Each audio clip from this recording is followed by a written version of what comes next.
anything in your CV that suggests that you're anything your CV no longer suggests that you're anything your CV no longer suggests that you're anything your CV no longer suggests that you're anything your CV no longer suggests that you're anything your CV no longer suggests that you're anything your CV no longer suggests that you're anything your CV no longer suggests that you're anything your CV no longer suggests that you're anything your CV no longer suggests that you're anything your CV administration that took over after the local government, and I do not want to dwell about what happened, but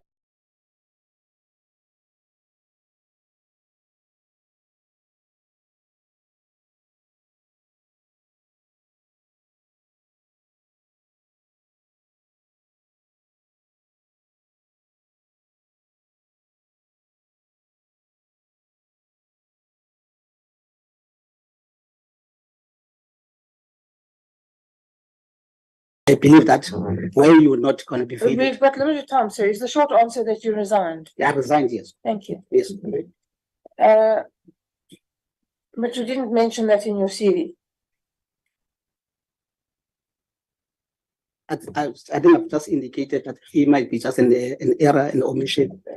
Do you think that the job of a commissioner, of a human rights commissioner, is an important job? It is indeed a very important job. You think that it's a job that requires some gravitas? By what? Gravitas. Can you rephrase it? Yeah, that's okay. Some attention to detail, some dignity, some input of integrity. Yes, most definitely. You think so? Being a commissioner, it's a high level of integrity. You think it's a responsible job? Yes, it must be a very responsible person. But not responsible enough to update your CV. I think, Honorable Member, I think that it might be a really omission that I've not stated in the CV that presently I'm unemployed. The last period that I worked in PG Municipality. Yes, well, that would have made a difference to your CV, no doubt. If you mention here that you resigned and now you're unemployed. No? It's an omission. It's an omission, but it's misleading. Because you create the impression that you're employed in quite a responsible position, when in fact you resigned and you're not. And you've come to this committee knowing that you're coming for an interview for a job as a commissioner of the Human Rights Commission. Is that correct? No. Is that correct? No, Chair. I've no intention of misleading the committee. If my appointment is based on my experience and my expertise, we don't have a lot of time, so I'm not interested in debating with you. I'm asking you questions. I'm asking you to answer them. I just indicated. And the question was, do you not agree that your CV creates the impression that you're employed when in fact you are not? It's a simple question. Yes, I agree that it's an omission from my side, and I take responsibility for it. I have no further question. Thank you very much, Honorable Maseko Chele. Thank you very much, Chairperson. And good morning, Mr. Bembele. Let me just make a follow-up on the answers that you have given in terms of the human rights as Chapter 9 Commission. There are other Chapter 9s that you know of. And you also indicated that people know about Human Rights Commission. But what I want you to explain to the committee or give us answers to is we don't know if maybe they know about the role of these Chapter 9s. So what suggestions do you have to improve the public understanding of the role of these Chapter 9s? Well, thank you very much, Honorable. Thank you very much, Honorable Member. I think, Honorable Member, these Chapter 9 institutions are there to strengthen constitutional democracy. I think, indeed, the Commission, people, certain members of society understands the role of these commissions, but not entirely. So what I will suggest, as I think as indicated earlier on, there must be innovative ways that will take the commission to the people of South Africa and reach those that are most affected and the vulnerable people of society. So what I would suggest that to do, as I think I indicated earlier on, that it must exist where people live. It must, but most important for me as a young person, I think that the commission have a role, this institution have a role to be taken in the institution where, for instance, in the higher level institution, where the rights of young people have been violated. I've read the case study. Can I stop there? I want you to tell me exactly what is it that you'll do to improve the understanding of their roles. The role of these chapter 9 institutions. You mean the society? Yes, the society. Oh. For them to understand them. Okay. Because they might know, but do they understand their roles? Okay. First, the role of this particular commission is to also to conduct research, and the second one is to educate the people. So it's to educate. So what I will do to make sure that understand the role of the chapter institution, in particular the one that I'm in interest of serving on, that is the Human Rights Commission, I will go out and reach out to the people and making an outreach programs so that we can reach the people and make them to understand what is the role of the chapter institutions. My second question is that if you happen to be chosen, you're going to work with the team of 8 commissioners. And you'll be expected also to provide strategic leadership and guidance for the staff and commissioners in particular. How would you evaluate your interpersonal and communication skills? And also, please provide examples of your use of those skills in previous employment. Well, thank you very much. I think, honorable member, working on the commission, interacting with other members, I think first and foremost, it's not about my interest, it's about the product interest of the commission, what it seeks to achieve. So I will first thing, I'll put my personal interest aside and put the commission above my personal interest. I think that's the first point to do. But in my interpersonal skills, I'm an easy person to work with, and I have very good communication skills, and I'm very easy to talk to and humble person. So what I will bring to the commission is a culture of able to talk and communicate amongst each other. So it's information sessions amongst the members of the commission, and also what is most important for me, the attributes and contribution I will bring. The commission is about the society in general, it's about the human rights of South Africans. So it's a part of what we call, it is a collective leadership. It should be about the collective leadership. It should be about how best can we serve the people of South Africa. So that's what I will bring in the commission, and making the example that it's about the collective leadership that will bring it. It's about the people of South Africa that will serve. Here we will not say we have our interest, but serve the people of South Africa. So that's the kind of skills. And the decisive leadership, that's very important for me. I think skill I will bring the decisive leadership. When people are not able to comply to do their particular tasks in particular administration, Can you round up? Your time is up. Oh. Thank you. The next hand. Chair. Oh, Honorable Ramulubia. No, I was asking. Oh, okay. Okay.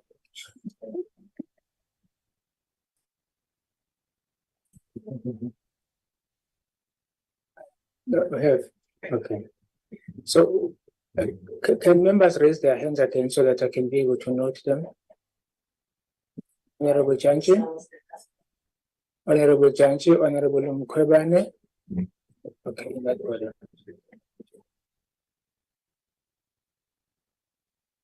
Thank you, Chair.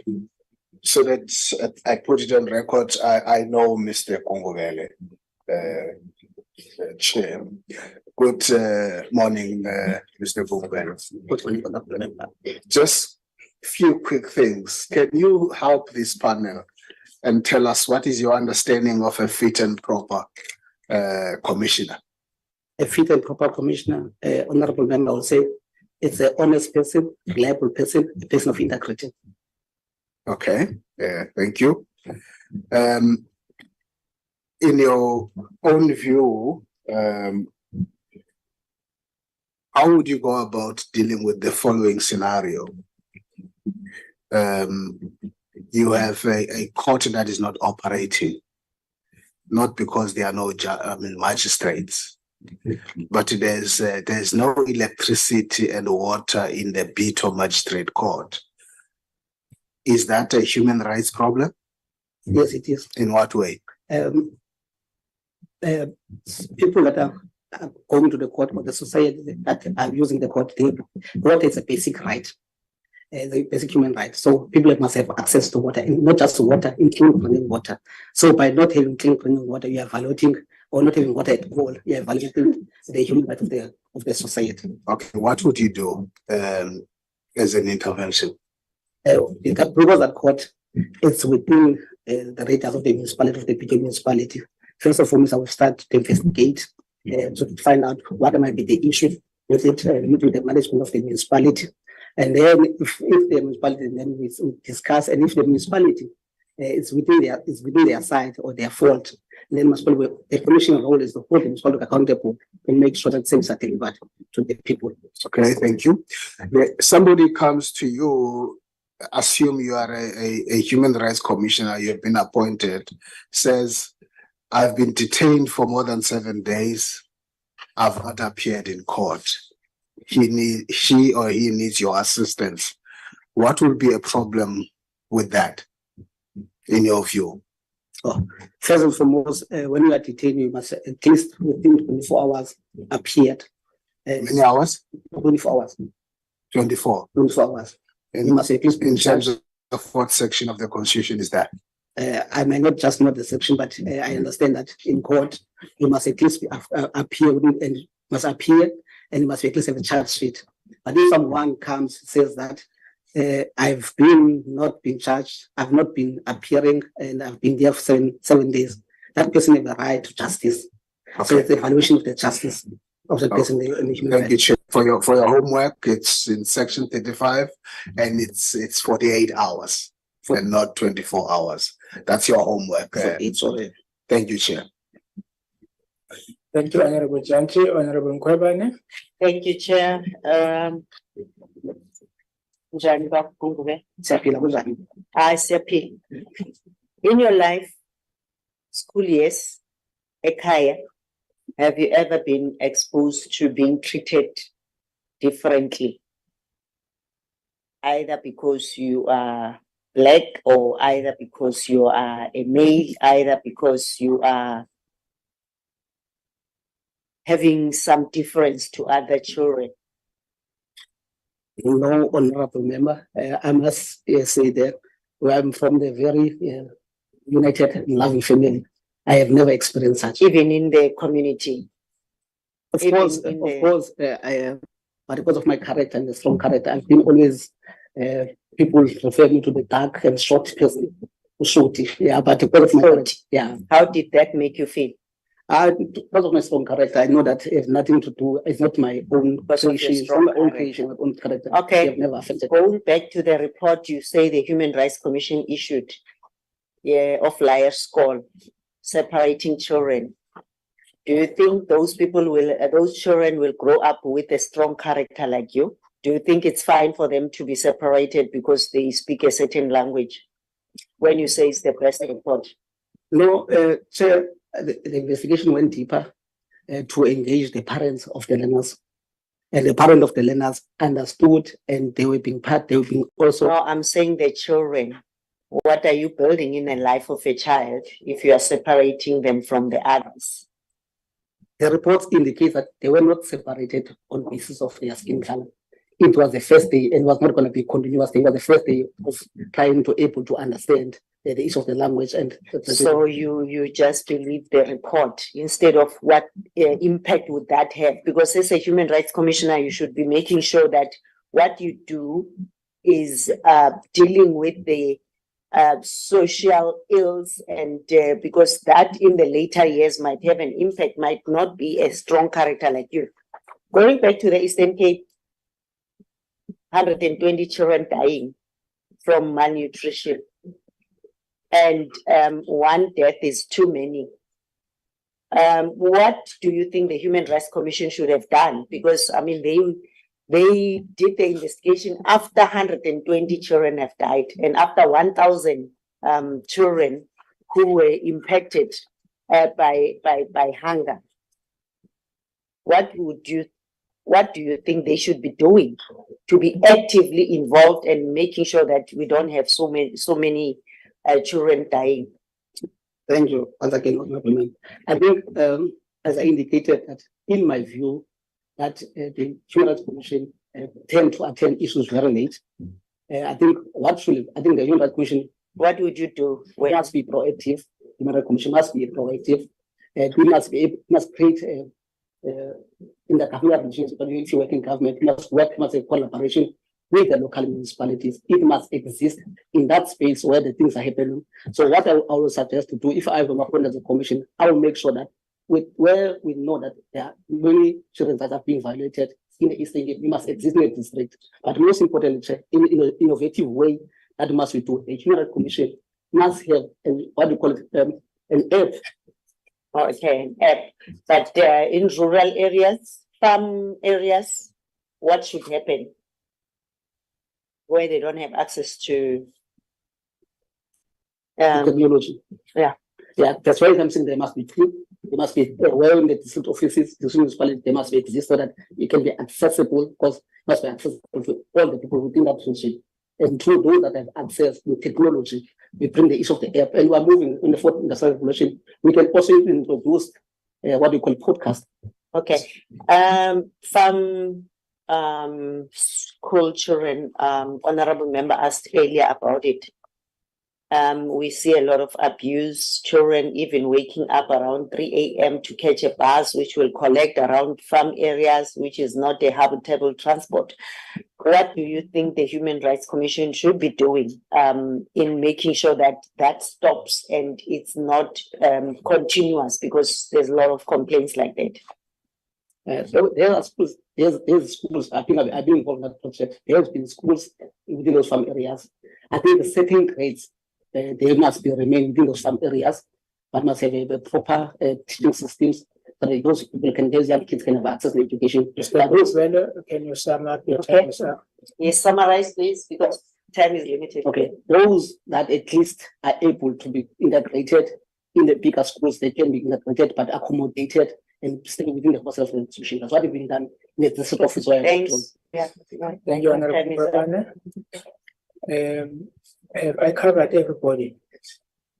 Thank you very much, Honorable Kungubelo. Thank you very much for availing yourself to be interviewed.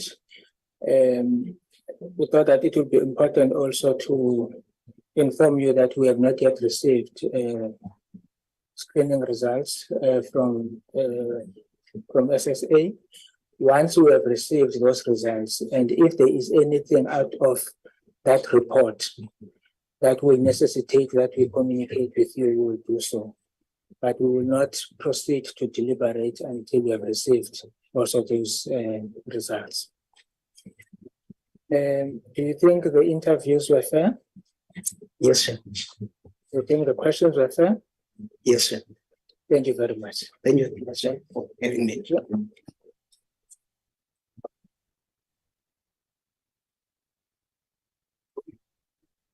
Yes.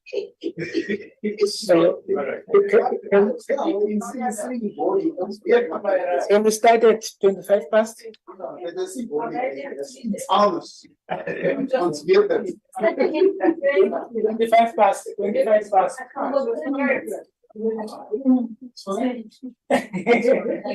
That's fine. One second, let's work. That's off. What? What?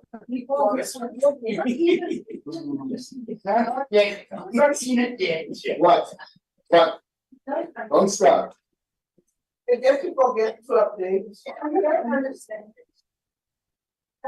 Thank you. Ukhulisa njani right wasenza Richard.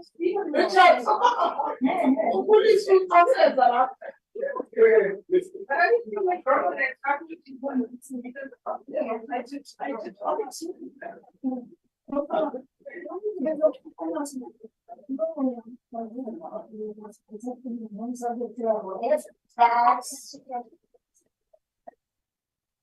I feel one second.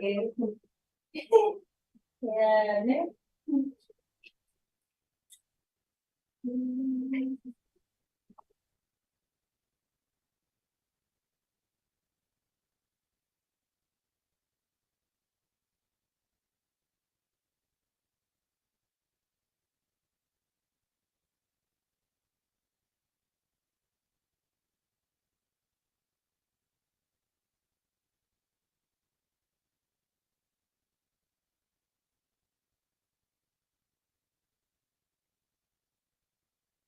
Oh,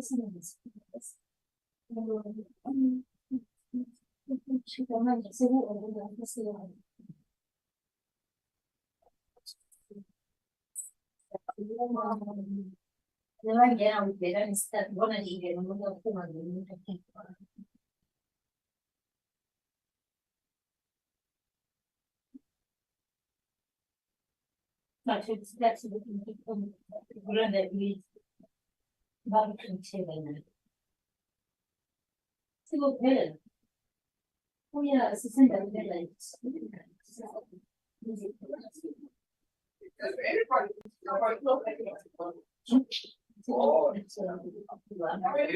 Yeah.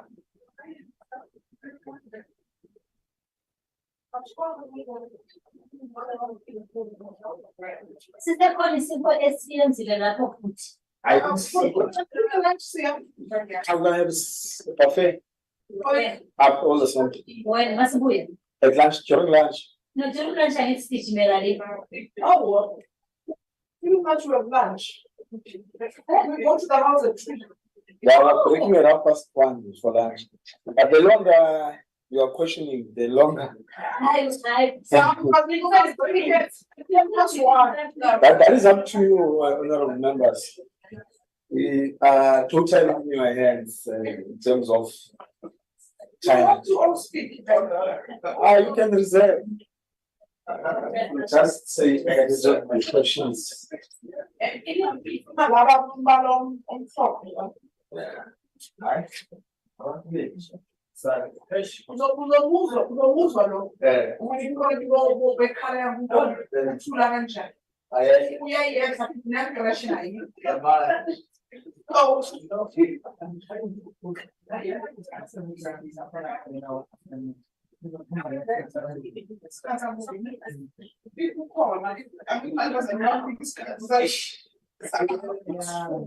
So, you think I I'll send it to go after 5. But at least if you want person.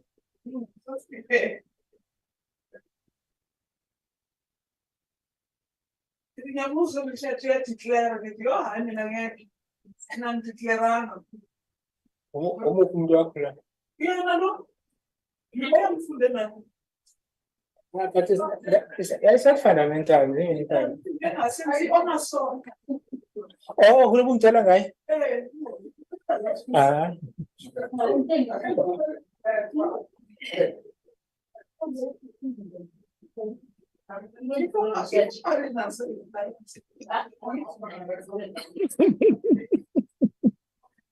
And we are doing fine with time, yeah?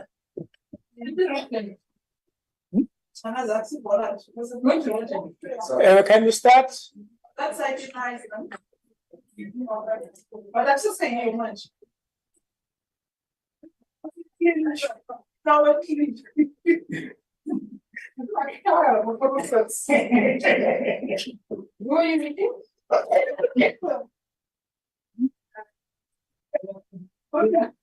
yeah, I'm showing double shots. Except when you are.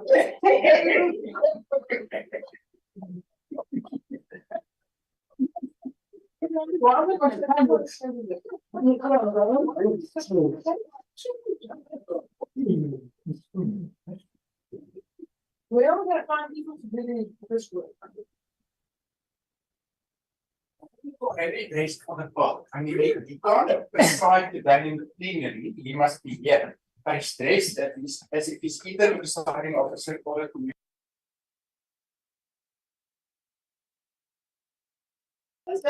You want to get here, I can feel that. Can we invite the next candidate? We want to promote you.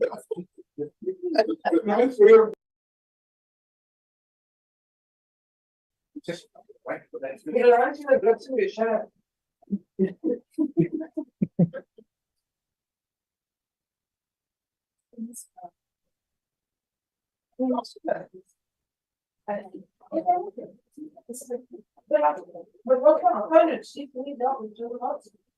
Now she wants us to text them.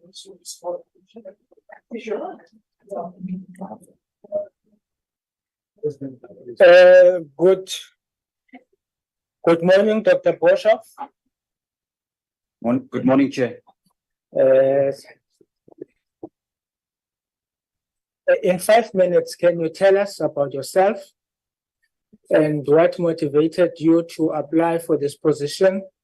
And please indicate whether you want to be considered to be a full-time commissioner or a part-time commissioner. Thank you, Chairperson, and good morning to you, Chair, and good morning to all the honourable members. Chairperson, firstly, I worked in local government for more or less 18 years. Most of that time, I worked as a senior manager in local government. Two of the 18 years, I worked as an accounting officer at a municipality that was very unstable, and I managed within the 2 years to take the audit outcomes of that specific municipality, the erstwhile Moteo District Municipality, from disclaimer to an unqualified audit opinion. I was then also appointed as a Section 56 manager at the Mangaung Metropolitan Municipality. And after that, Chairperson, I was appointed as Commissioner with the Public Service Commission. I was appointed there as from the 1st of March 2014. And after the expiry of my term, I was reappointed for another 5 years. And I can just indicate, Chairperson, that the recommendation by the Free State Legislature was through a unanimous vote of all political parties. That was in 2019. During my second term as Commissioner, Chair, I was convener of the Integrity and Anti-Corruption Plenary Committee, Specialist Committee of the Public Service Commission. I'm also currently a member of the Executive Committee of the Public Service Commission. My term will be expiring on the 24th of March next year. Chair, I obviously served on a number of statutory boards and councils. And I also had, I don't know how relevant that is, Chair, but I also had some political involvement pre my appointment as Commissioner. But I must indicate that I've taken my responsibility as a Commissioner, being independent and impartial, very, very seriously, and I have not participated in any political activities since my appointment as Commissioner in 2014. Chair, academically, I hold a doctorate in public management. I'm a father, married with 2 children. My son is currently working as at an engineering company in Stellenbosch, and my daughter has just qualified as a biokineticist. So, yeah, that is me, Chair. Thank you. Thank you. So that at some point you are involved in political activities. What type of political activities were you involved in? Chair, I was a member of the Provincial Executive Committee of the ruling party for approximately 7 years, from 2005 to 2012. During that time, I also participated on the Provincial Party Liaison Committee, the IEC Provincial Disciplinary Committee, etc. But that was then, Chair. That was until end of February 2014. Thank you very much, Dr. Boshoff. Members, are there any questions? Honorable Druchen. Hello, Honorable Jerry. Thank you, Honorable Chairperson. I'm Womani Druchen. I use South African Sign Language invoicing for me as my interpreter treaty. Good day to you. And in your, firstly, I missed whether you applied as part-time or full-time commissioner.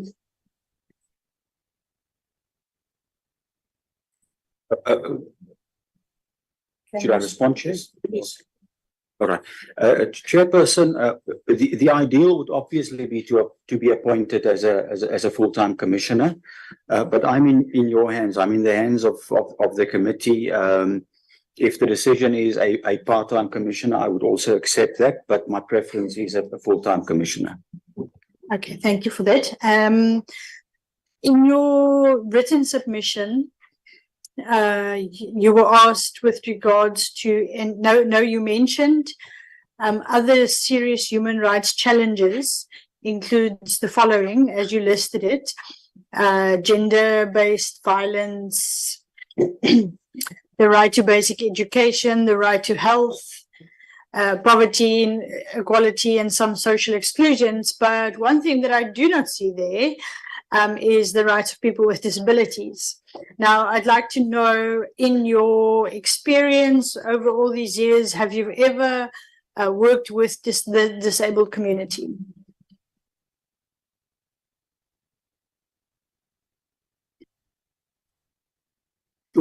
Chairperson, I'm trying to think now. I wouldn't say directly. I obviously have a lot of experience in dealing with the matters that I've raised in the questionnaire, specifically with regards to service provision and so on. But I cannot recall having worked with persons with disability, apart from having them as my colleagues in the commission, and having had worked with them as colleagues, but I cannot recall any specific programs, unfortunately, Chairperson. Okay, no, that's fine. That's the reason why I brought it up, because the disability sector stays the most marginalized and the most vulnerable group.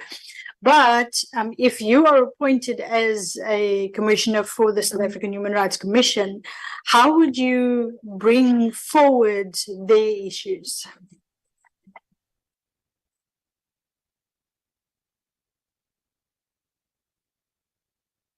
Well, Honorable Chair, I think that there's a lot of issues that I would like to initiate in the Human Rights Commission. My experiences with regards to public health care, with regards to education, those aspects I would deal with them immediately. But Chair, I've also gone through the documents of the Human Rights Commission, some of the research papers of the Human Rights Commission, and it is a strategic objective of the Human Rights Commission to focus on also on the disabled, people with disabilities, etc. So my focus would be just to take the work that has already been done, to take that further, and even to improve on what has already been done. Thank you. My last question, you are currently in the Public Service Commission. I didn't see when your term is ending. So if you are appointed as a Human Rights Commissioner, are you going to be both public service and human rights? Yeah, just that my last question, Chair. Honorable Lewis-Johan, I think that was answered already. His term ends, I think, on the 24th of March, 2024. Oh, okay. Thank you. Thank you, Chair.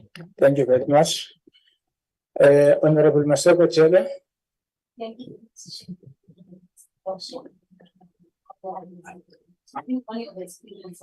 Mike. My apology for that. Just tapping on your knowledge of the Chapter 9 bodies. There's an allegation that outside today that most of the citizens of this country, they know about these Chapter 9 commissions.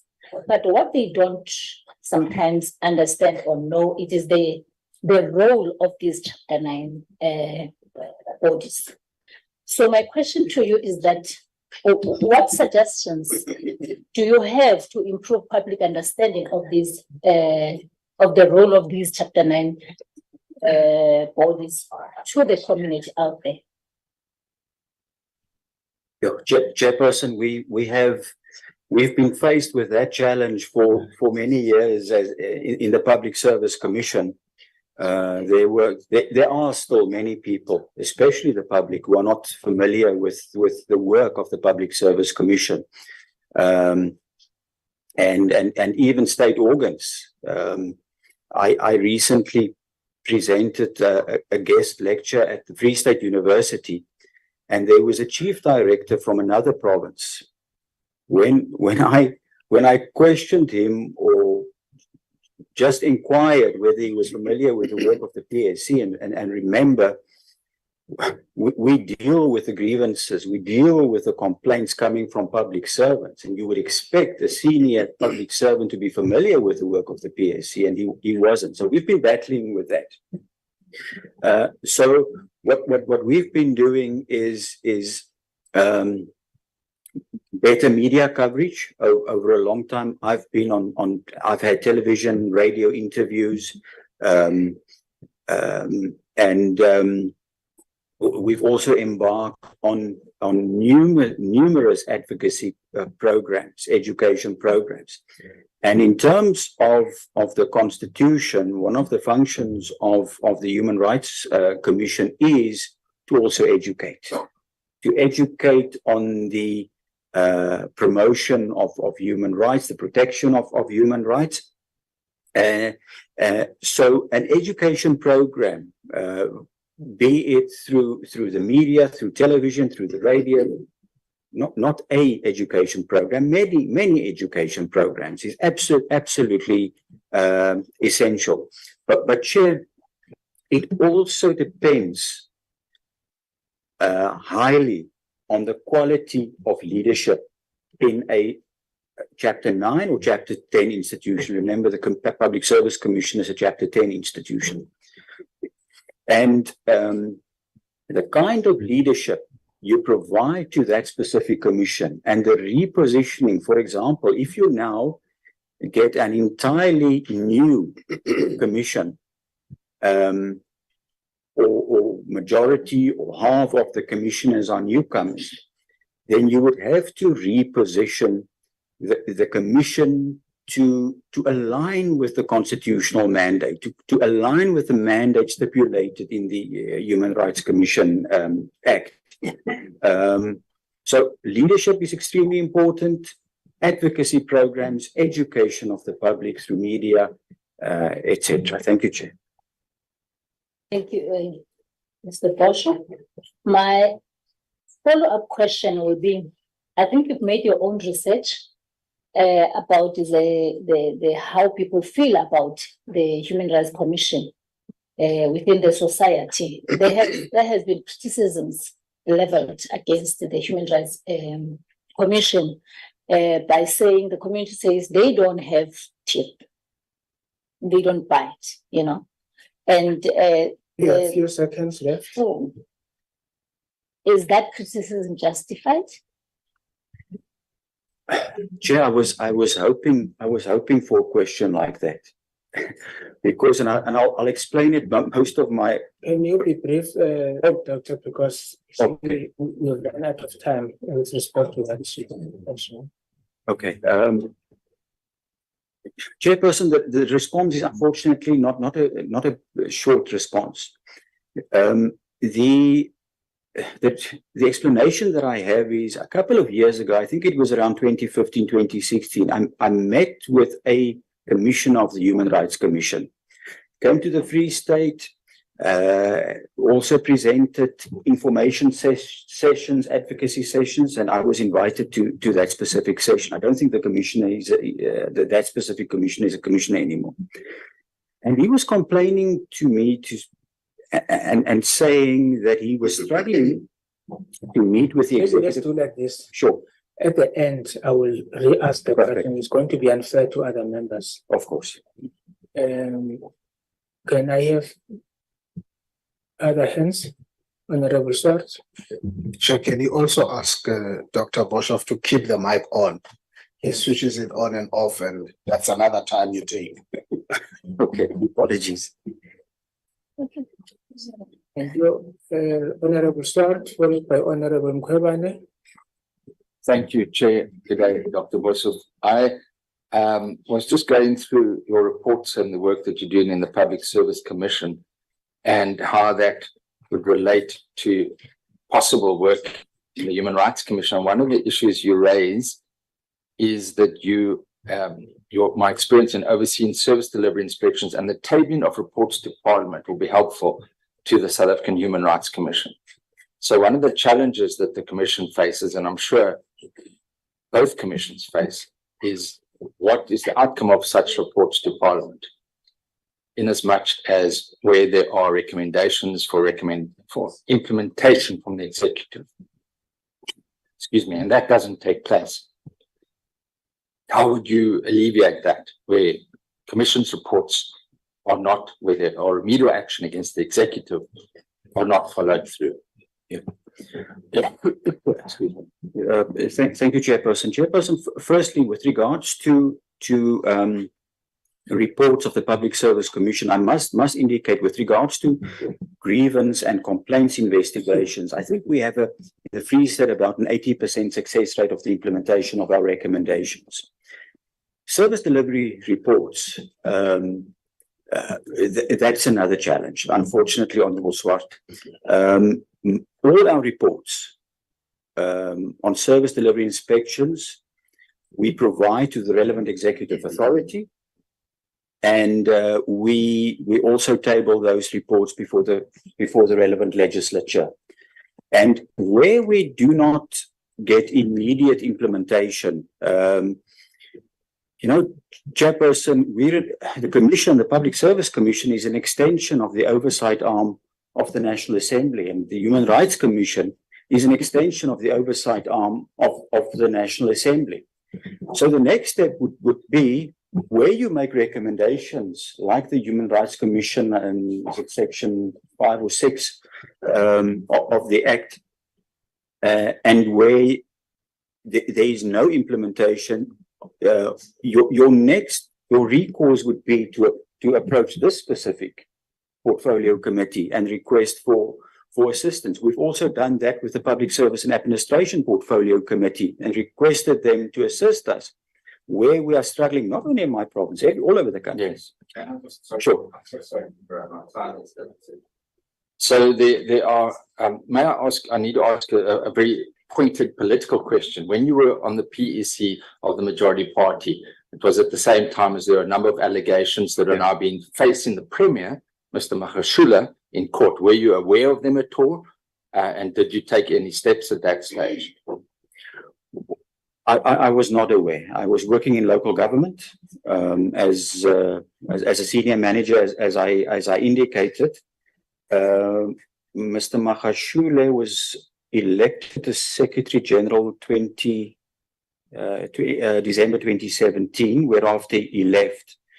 But let me also indicate, honourable member and chairperson, during my time as commissioner in the Free State province, my relationship with the 3 premiers that I've worked with.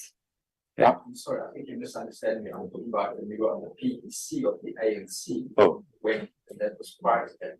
But you've answered that you were not aware. not aware. Thank you. So, and then just quickly, because time is limited, you say you're very visible in influencing and promoting the protection of whistleblowers. Now, I'm sure that you were just as distraught about Babita Dekuran, who was assassinated, and others. What would you do to promote whistleblowers protection better? Because obviously we're not. And if their studies are saying 1,900 assassinations, most of those are whistleblowers. Thank you. I wish I could keep my responses short, Chair, but Chair, as convener of the Integrity and Anti-Corruption Specialist team, I hosted the symposium earlier this year. And Minister Lamola was the guest speaker. We also make inputs with regards to draft legislation that I assume will be tabled before this committee shortly, or has been tabled. I'm not sure.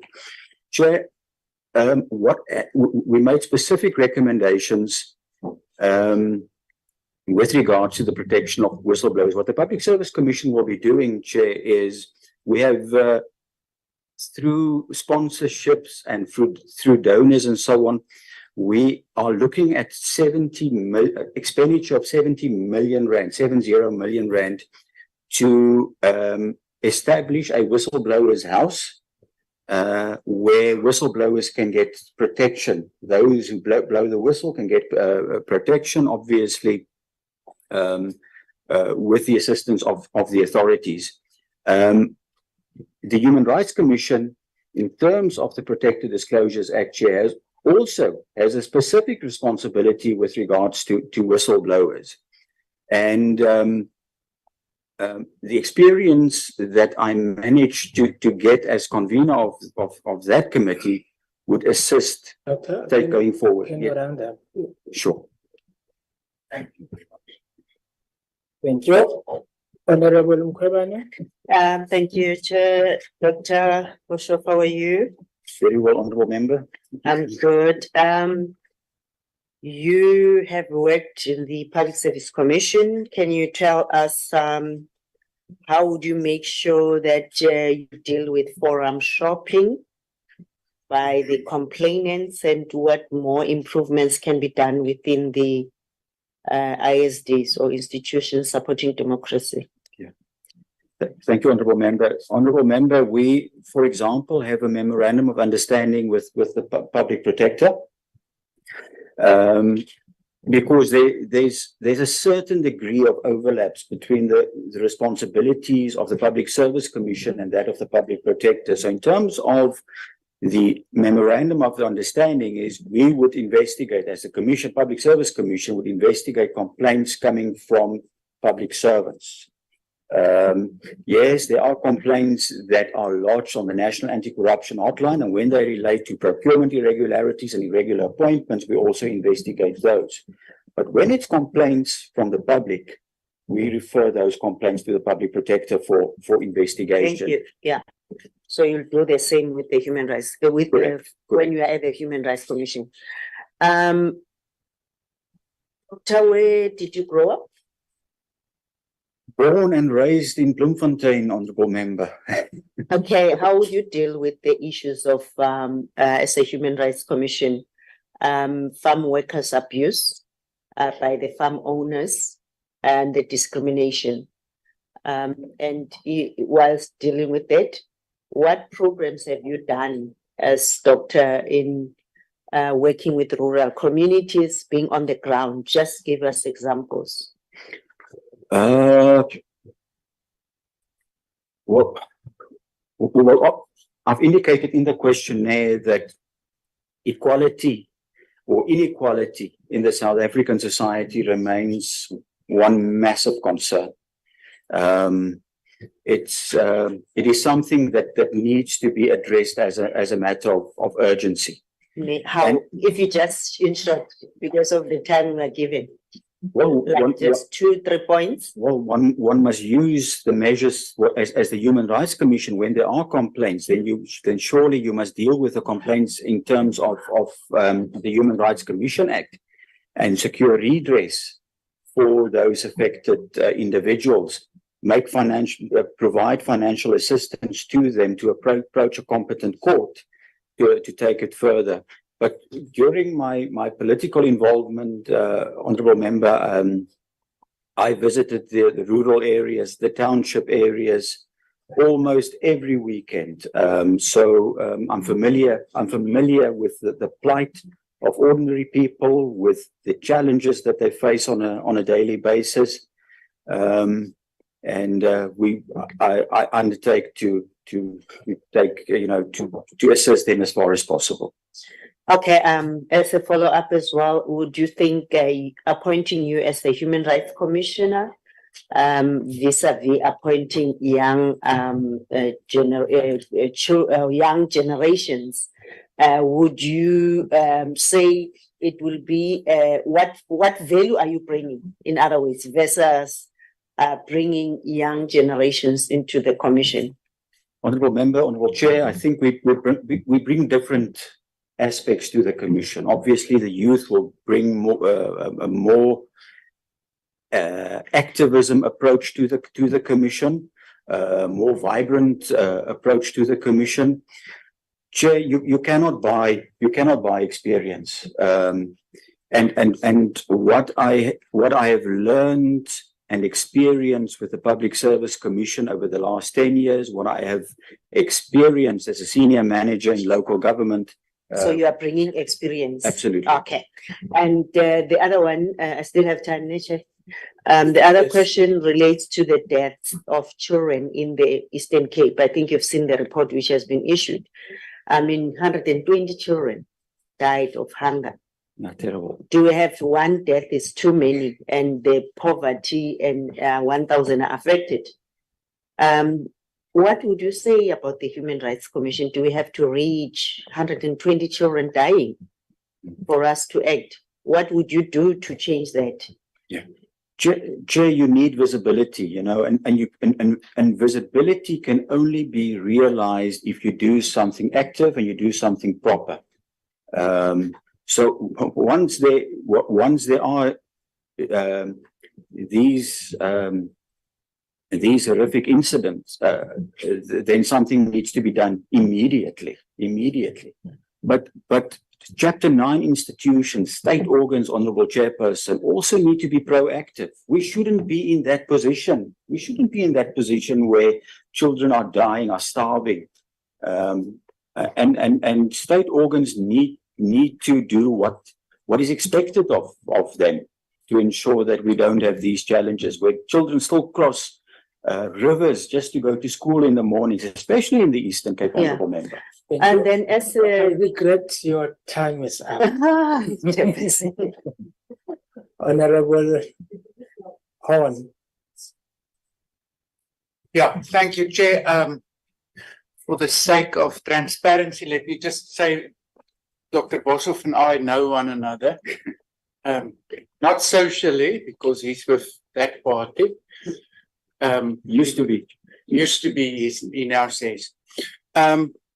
So my first question is as a follow-up, Dr. Boshoff, in respect of your response to Mr. Swart's question about the former Premier and your role in the PEC.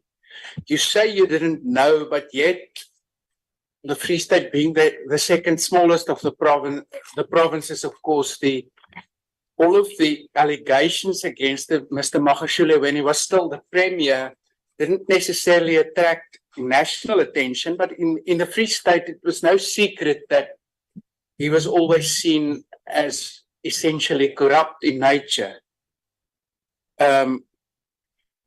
So do you want to expand on your answer to Mr. Swart that you feel you and I don't know whether it was the full PEC was unaware?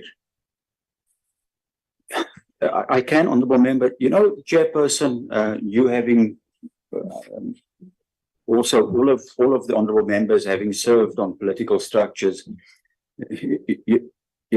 we at the public, in the PEC, we never discussed issues of procurement, deployment in general. It was meetings, organizational meetings mostly. So there was never a mandate given to anyone to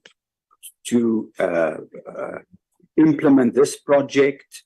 I cannot recall that at all. I cannot recall any decision that was taken at political level on appointment of specific individuals, on a specific project that was supposed to be initiated.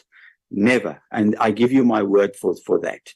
Those decisions were probably taken at executive council level, but never where I was present.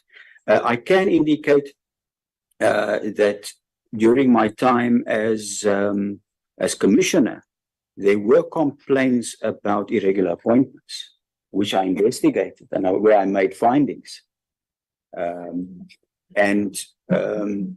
And I can also indicate that the Premier at that stage, Mr. Magashule, implemented the recommendations we made on irregular appointments. So my success record in the province was, I don't think there's anyone who can complain about that. Even Mr. Horn will agree if I push him outside. Okay, yeah, let's move on. Chair, Dr. Boshoff, your doctoral thesis is about Free State municipalities and service delivery. Yeah. And the reality is that since you completed it more than 10 years ago, of course, Free State municipalities by and large just went backwards in a massive way. The Auditor General saying essentially they're the worst in the country. From a human rights perspective, what would be the type of interventions the Human Rights Commission could embark upon to address issues like that?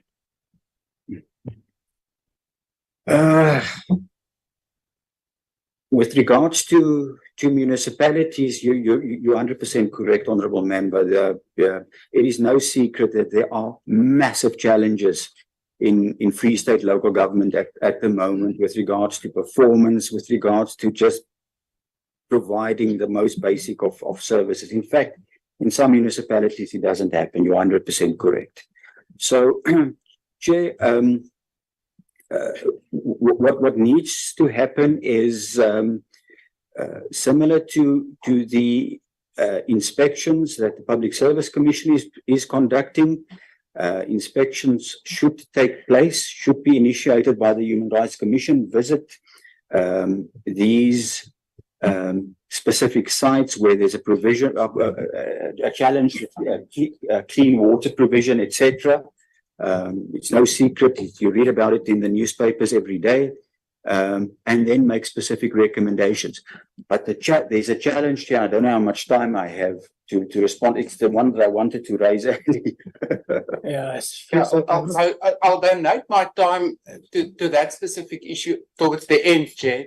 But maybe just to say specifically, also in light of the fact that, of course, water provision specifically is something the Human Rights Commission in the Free State has been asked to deal with. So Dr. Boshoff can maybe at the end, when you give him that opportunity, just address that as well. Thanks.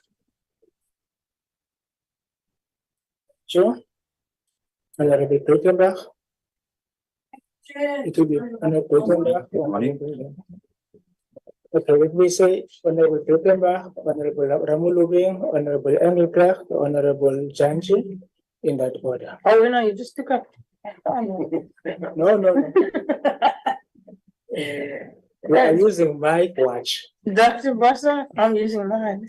Dr. Boshoff, you reply to somebody, I'm not sure who now, you said in 2005, you were a member of the ruling party. Yeah, correct. I see. Where were you before that? No, I was not really participating actively in. So you weren't politically active. Well, in the ruling party, yes, I was, but I wasn't at somewhere. Prior to 2005, you were not. I was, Oh, in the ruling party. yes, I see. When did you become a member of the ruling party? early 2000s. I see. Why do you think that the commission was established, the Human Rights Commission, was established in the Constitution as an institution protecting constitutional democracy? And what, in your view, is the role of a Chapter 9 institution in our constitutional architecture?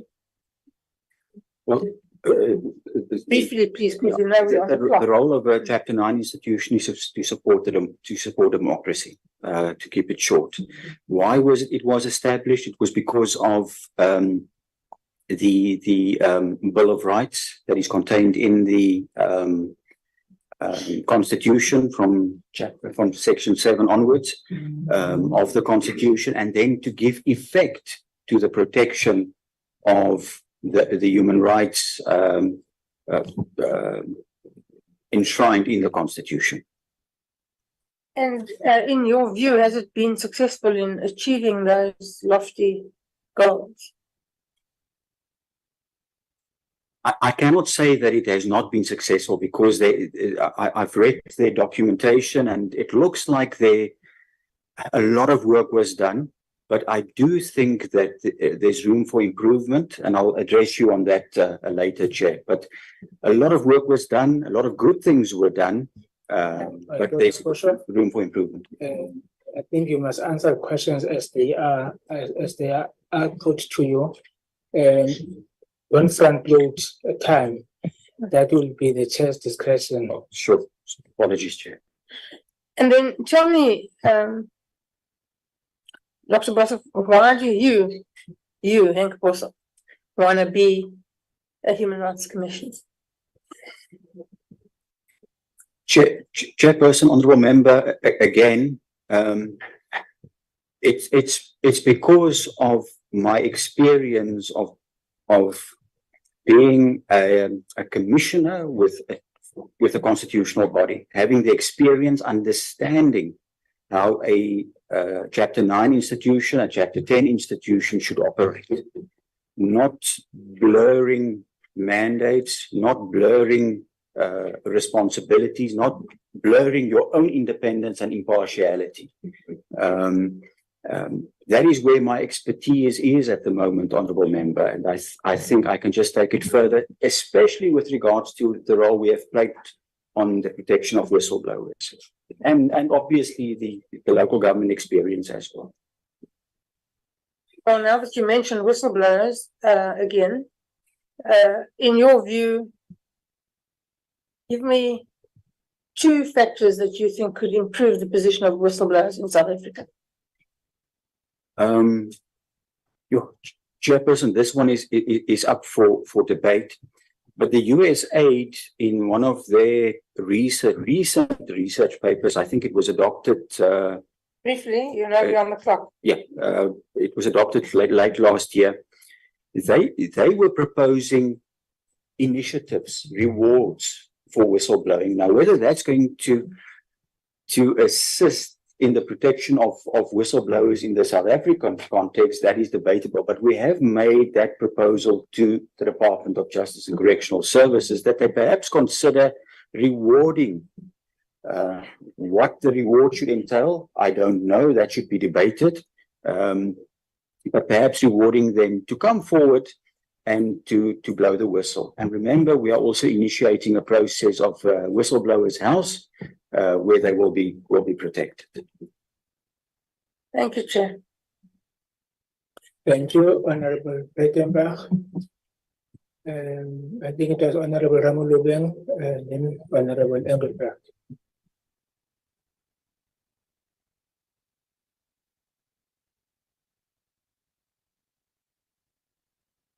I might see.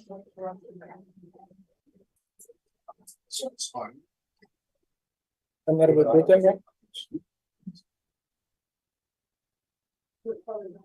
Thank you for that. Thanks, Chair. I'm not sure if it's still morning or it's afternoon, but Dr. Boshoff, in your CV, you made an indication that you have been, for some time to time, you have been acting as the municipal manager.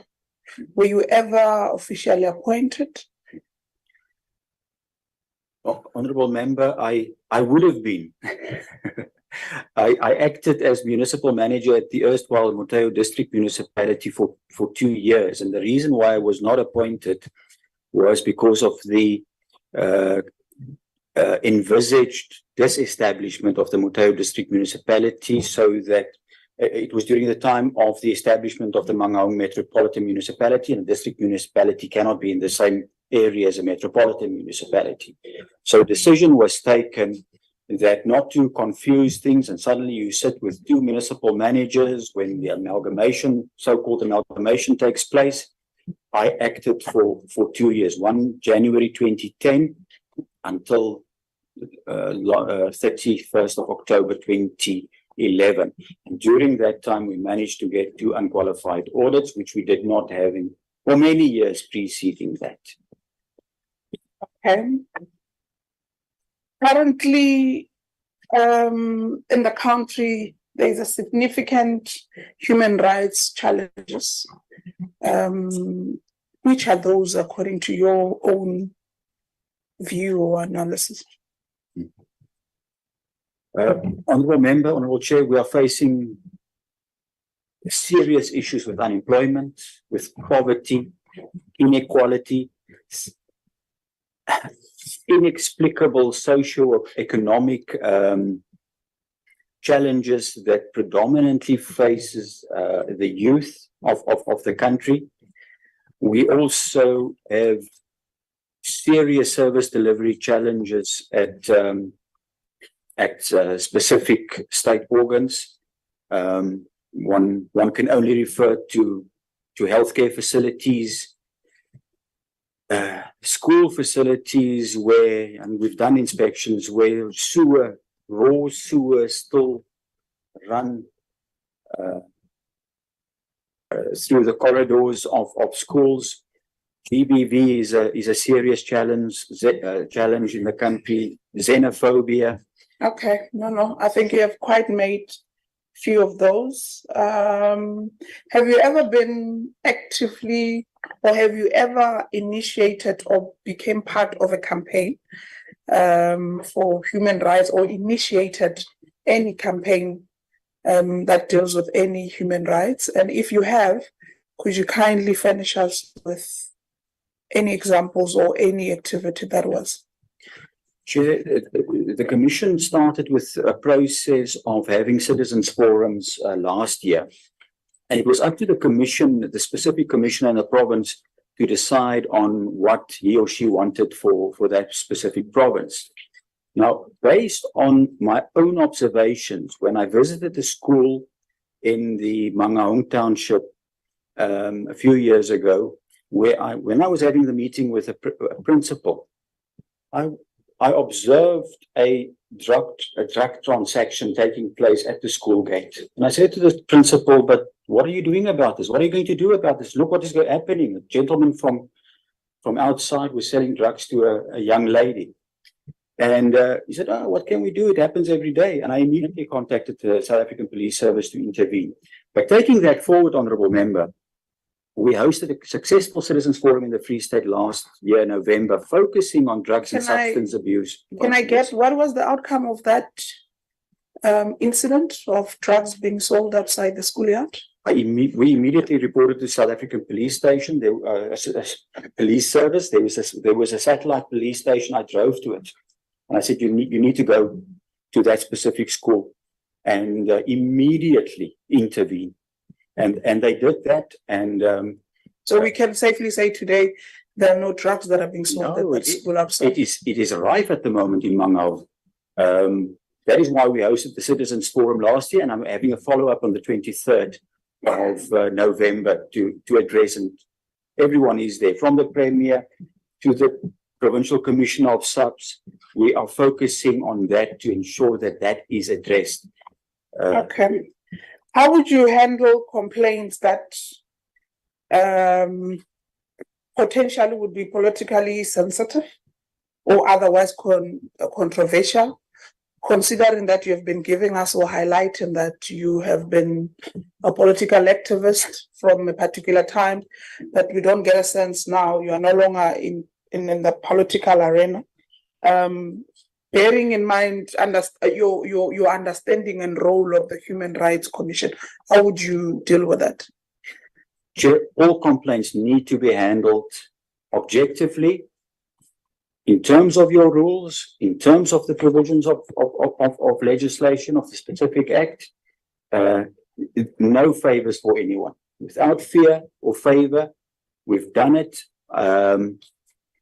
If I could tell you about high-level investigations that I conducted in the Free State, but I don't think it's the correct platform for that. Thank you very much. Mr. Honorable Engelbrecht. Thank you, Mr. Chair. Dr. Boshoff, I'm sure that you peruse documents and reports emanating from the committee about all kinds of entities, and you would have seen there that for quite some time the Human Rights Commission is a woefully underperforming institution, unfortunately.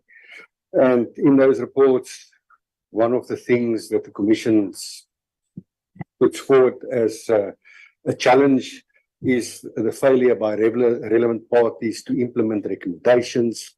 And obviously now the 2022 court judgment made things a bit worse, because the court then held that directives issued by the South African Human Rights Commission are not binding.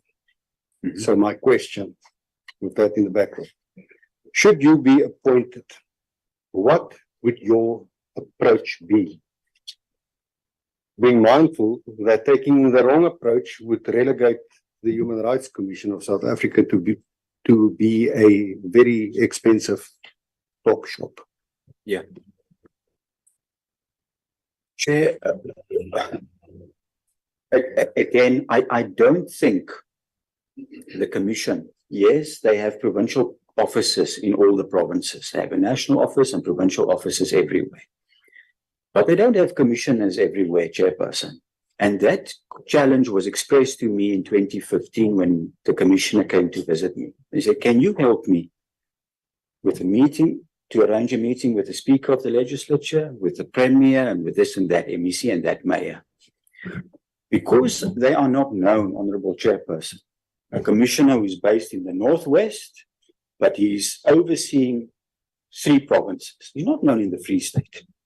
And they hardly go to the province. I think that specific commissioner visited the Free State on 2 occasions.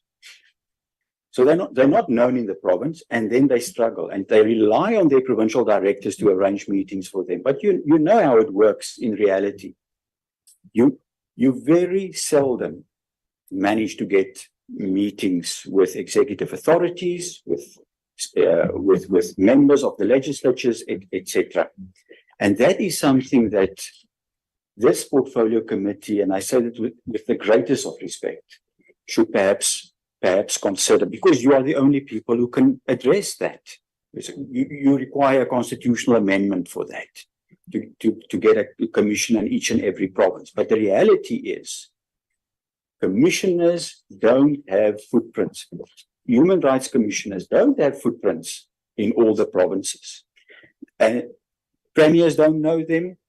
You cannot, like in I can guarantee you now, if you allow me to phone the Premier of the Free State now, he will take my call. Because of the relationship that we've built. And if you don't have a cordial relationship, Honourable Chairperson, with the executive authorities, your recommendations will not be implemented. You need to sit with the executive authorities, explain your findings, explain your recommendations, and then very, very importantly, you need to follow up on those recommendations.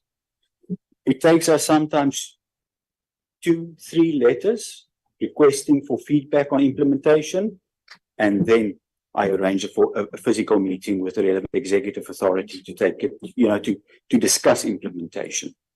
But that, in my view, is the problem. Is executive authorities don't know the commissioners of the Human Rights Commission. They don't. I attend legislature meetings, some of them.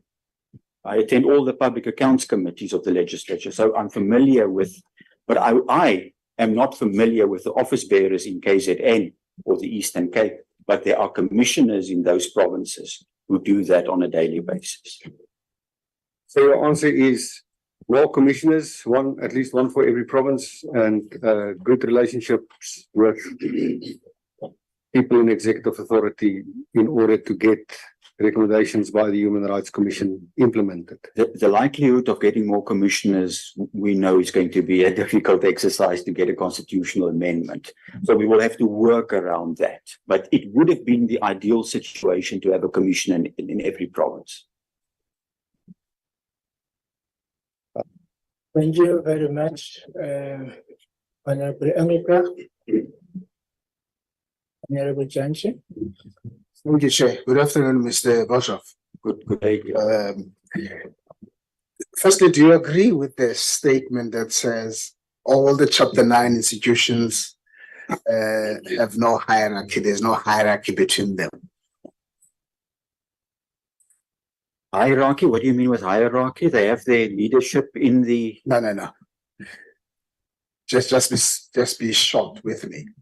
That all of the Chapter 9 institutions are at the same level. There's no hierarchy amongst them. Do you agree with that? Yes or no?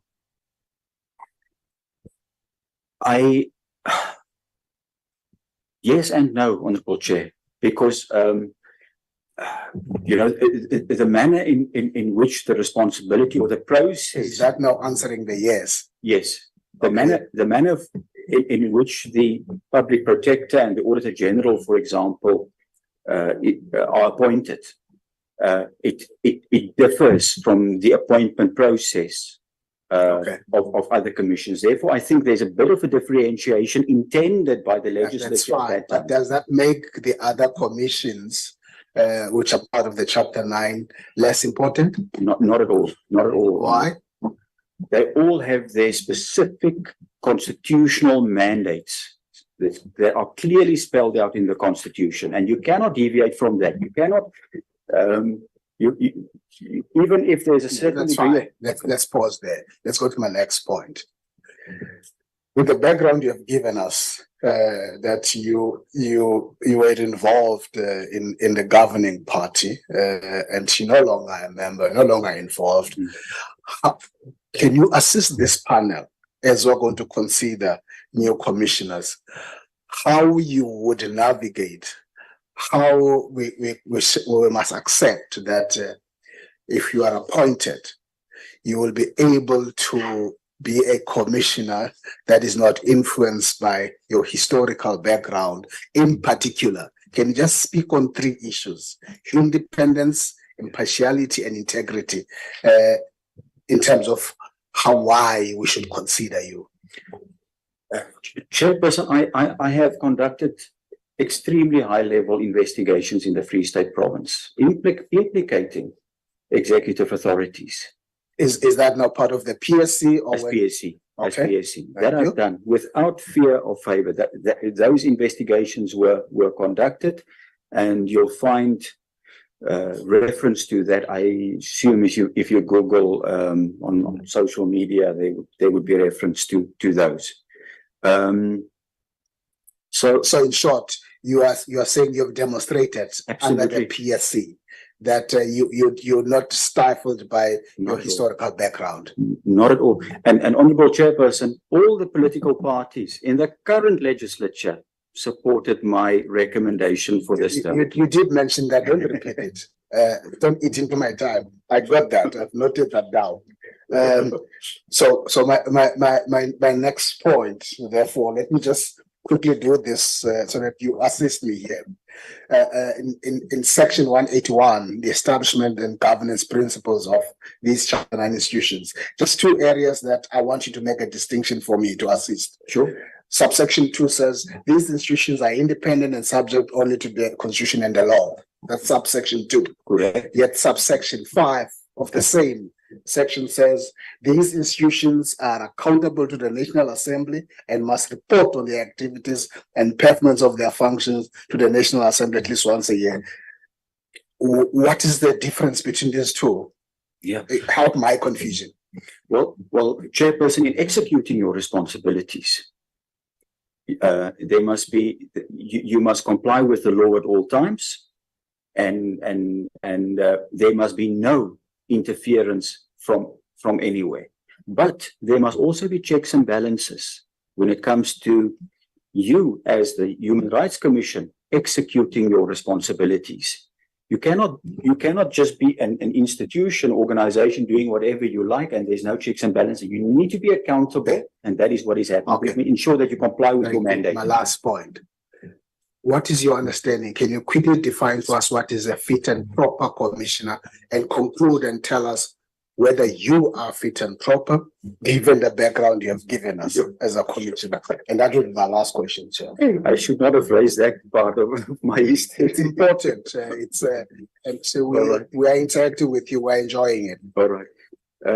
Fit and proper, Chair, is that you are still that you are able to perform your responsibilities. You are still of stable mind. You are not an insolvent. There have not been any complaints. I'm happy with that. Are you fit and proper? Let's come to you now. I'm happy with the definition. I have no doubt in my mind, Chair. I am, yes. Thank you, Chair. Thank you, Honorable Judge. Have I noted all the members? Yes. Thank you very much. There were two issues that were raised, which you can answer under the Chair's discretionary time. One is the question that you did not answer from Honorable Jelle, and then other one from Honorable Hall. Chair, I think I've quickly, during one of my responses, referred to the issue of the commissioners that don't have a footprint in provinces. I think that was one of the main challenges identified by a former commissioner of the Human Rights Commission himself, and where we have been assisting. The same applies to other commissions like the Gender Commission. We work in the same building, where we always have to assist them with meetings and so on. So that is, I think, one of the challenges that the Commission is facing, that should be addressed. But the Commission itself, Chair, also needs to work around those challenges, and how they're going to do that requires the repositioning that I've referred to earlier. The commissioners at their first, second, third meetings need to discuss how they're going to address this challenge. With regards to complaints, there's a clear route clear provisions on how to deal with complaints investigations. But when it comes to recommendations, inspections, and so on that you conduct, it's there where you find the challenges at the Human Rights Commission. And then, Chair, obviously also consistency in how you conduct your investigations. And I think the challenges that you've identified, that you've referred to. Sorry, Dr. Boshoff. To refer also to other candidates, it's not an opportunity to for another round of interviews. So can you be brief? Can you be very brief? Can you summarize us? No, I think I'm done. I'm done. Thank you, Chair. Thank you very much. Thank you for taking the time and effort to apply. We really appreciate that. We have not been able to receive the security clearance report We are still waiting for them. Possibly we'll get them this week. So if there are any issues that may arise from the security assessment report that might need your clarifications, we will contact you as to get that clarification. But we will not deliberate until we have received that report from SSA. If I may ask, are you satisfied with the interview? Do you think it was fair? It was, Chair. Thank you very much. And the questions were fair? Absolutely, Chair. Thank you very much. Thank you very much. Thank you.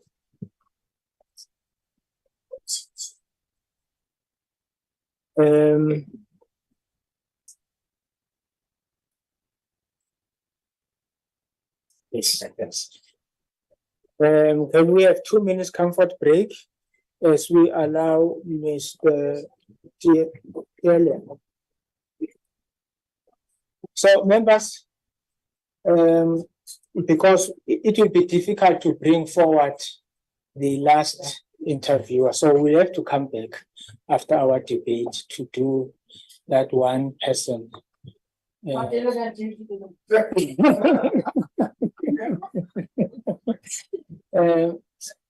Just a bit concerned about time-wise, the declarations plus a debate. So should we just move it on maybe to final problem? I think it's fine because it's only one interview that is for today. It's Mr. Simo. It's Mr. Simo. He's not live. It will be Mr. Simo. Unless we just So breaking the rules. can we say 5? We'll come back at 5. I can do that. I can see that. Because Dr. Boshoff already did you yet, Chair? Yes, no. This one, I told John you are very correct. I told John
How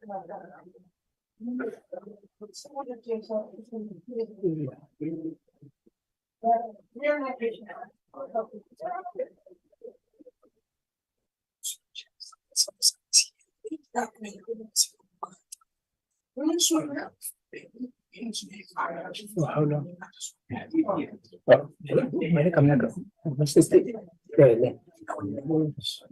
Okay. All right, okay.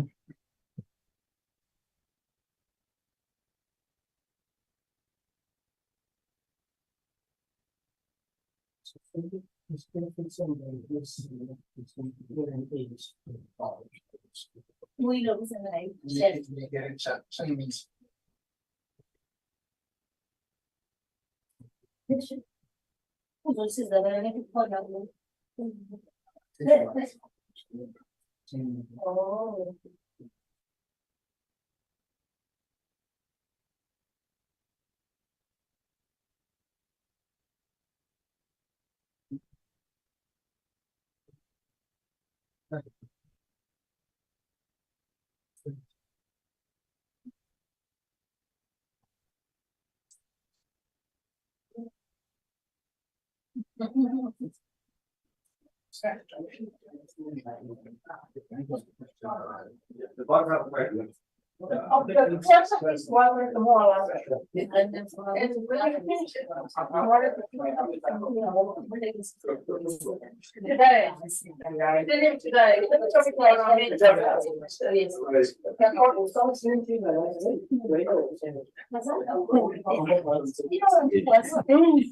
O ka ipresa fela so I blomele on.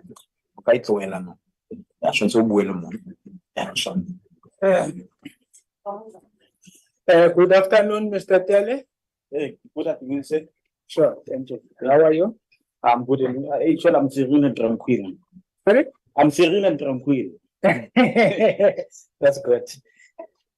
In 5 minutes, can you tell us about yourself, your values, and in your experience, and what motivated you to apply to be a commissioner at the South African Human Rights Commission, and indicate whether you are applying for a full-time or a part-time position?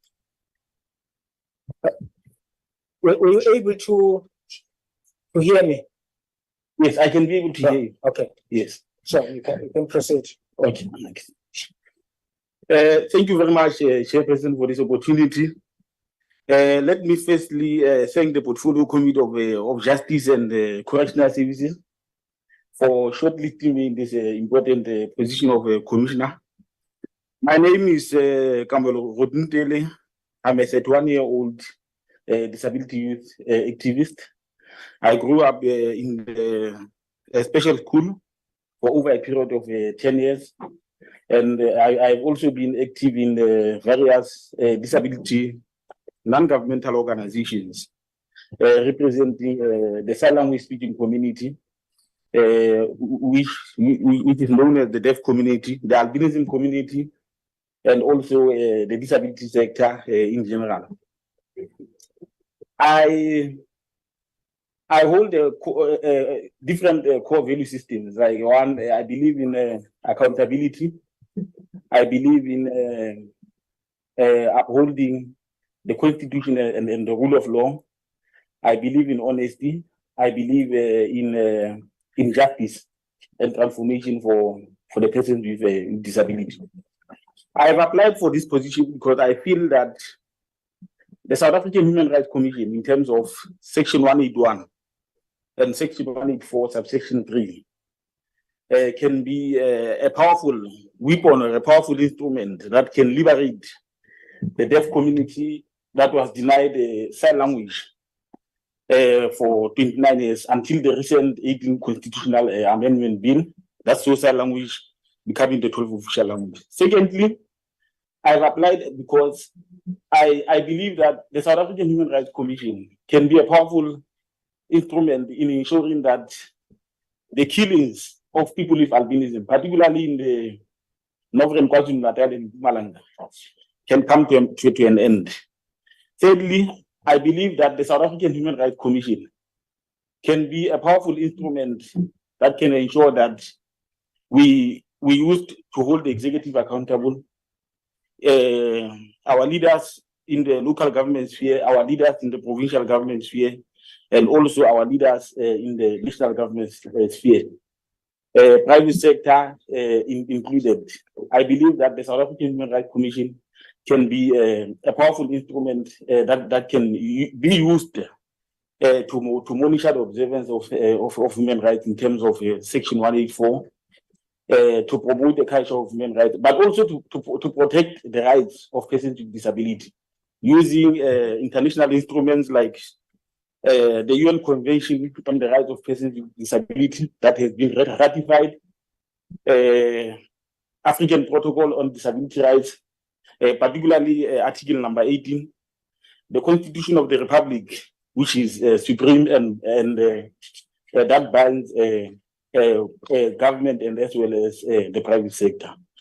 I believe that I can be the type of commissioner that will address these challenges and also ensure that the domestic act of parliament, as well as policy and legislative provision, and can benefit the disability sector in general. But most importantly, can be implemented to hold the executive accountable, but also to provide a strategic direction and leadership in the public sector and as well as in the private sector. So that is why I've applied for this position.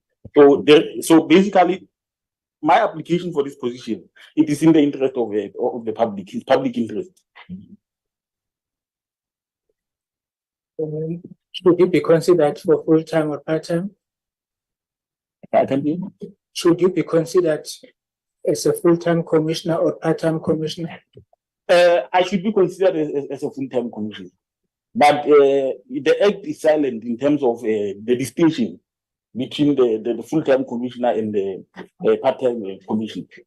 But I'll be comfortable as a full-time commissioner so that I can be on the ground and work full-time. But also I had an ample time to study the report of the previous commissioners on the 18th of October when they accounted to this very committee.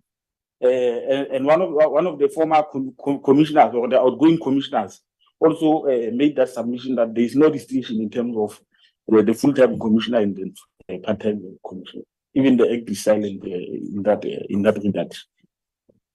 Thank you, members. Honorable Engelbrecht, Honorable Nugud Tuchen, Honorable Maseko Tele, in that order. Thank you, Mr. Chair. Good day, sir. Just a few questions. Human Rights Commissioner must have a very good understanding of the political landscape. Yes, in South Africa. So, it appears that you are a member of the African Content Movement founded by Hlaudi Motsaneng. Yes. So firstly, I just want to know from you, is that indeed the case? And if it is, why did you not disclose that information on your CV that you submitted when applying for this position, knowing that being a commissioner of the Human Rights Commissioner, you have to have a good understanding and appreciation for the political landscape. Okay. Thank you very much for your question. I think it is well documented that I was the national coordinator for African Content Movement towards at its inception towards the 2019 national elections, and that is not the case. That is immaterial precisely because of one of the benefits or one of the benefits of a constitutional democratic state is that it gave us civil liberties. And one of those civil liberties that, like any other South African, I have a right to join a political party of my choice. But the principle remains is that I am no longer a member of that political organization. I submitted my resignation shortly after the election, so I have not been active in the mainstream politics since then. I don't hold any official position in that party. I submitted the resignation to the leadership. The problem is not whether you belong to a political party, it's the non-disclosure, which might be a little bit of a problem, but okay, never mind. The senior position that you hold in Deaf Youth Development Project, so in that position, is it not very busy, or doesn't it entail a lot of work? Yes, it does. It entails the work of work, but a lot of work. But as you may know that the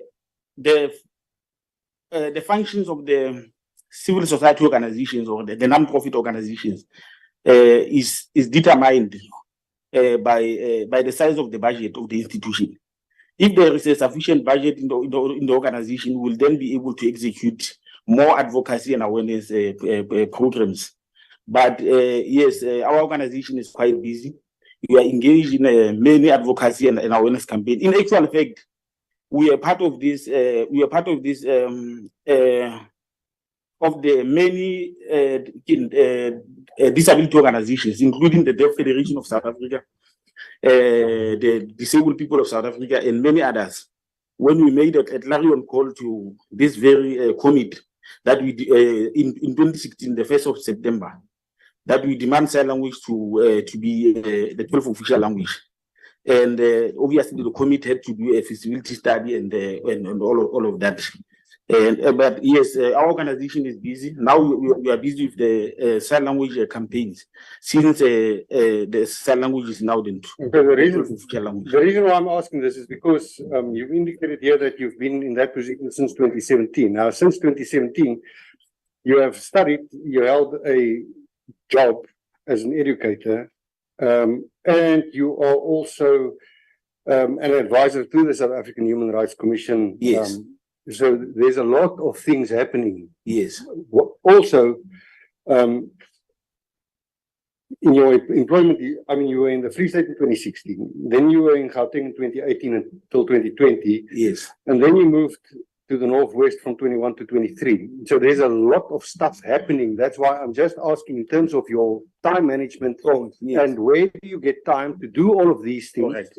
And lastly, and this is going to be my last question, I would like to know, what does the position as advisor to the South African Human Rights Commission entails? What does it mean? What do you do? Okay, thank you very much. As you may see on my curriculum vitae, that I hold several positions. Of course, I was a teacher, but you know, the disability programs, you look at the disability calendar. That's what you look at. June is the International Albinism Day, June 13, and then September is the Albinism Month. You look at the calendar is the one that will determine the programs that do. Most of the work in the NGOs, we do them on Saturdays and Sundays. Thank you. And then in terms of my chairperson, can you afford me the opportunity to answer him satisfactorily? In terms of my role as the Disability Advisory Committee member of the South African Human Rights Commission, let me apply the legal principle to answer his question. Section 11 of the South African Human Rights Commission Act give commissioners powers to establish a committee.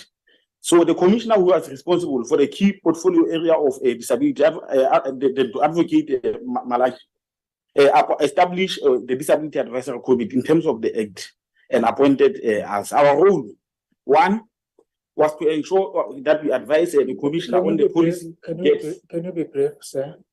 Because other members still have to ask you questions. Can you be brief? Other members still have to ask you questions. Okay. My role in the Disability Advisory Committee was to give an expert advice to the commissioner on trends and policies regarding persons with disability. Number two was to give the expert advice in regard to political rights economic rights, social rights, technological rights, legal rights, and environmental rights that face persons with disability, the deaf sector included, and also on the issue of the South African sign language used to advise. The portfolio focus more on disability issues in general, regional and international legislations as well. Thank you very much. Other members? Other questions? Honorable Nivo.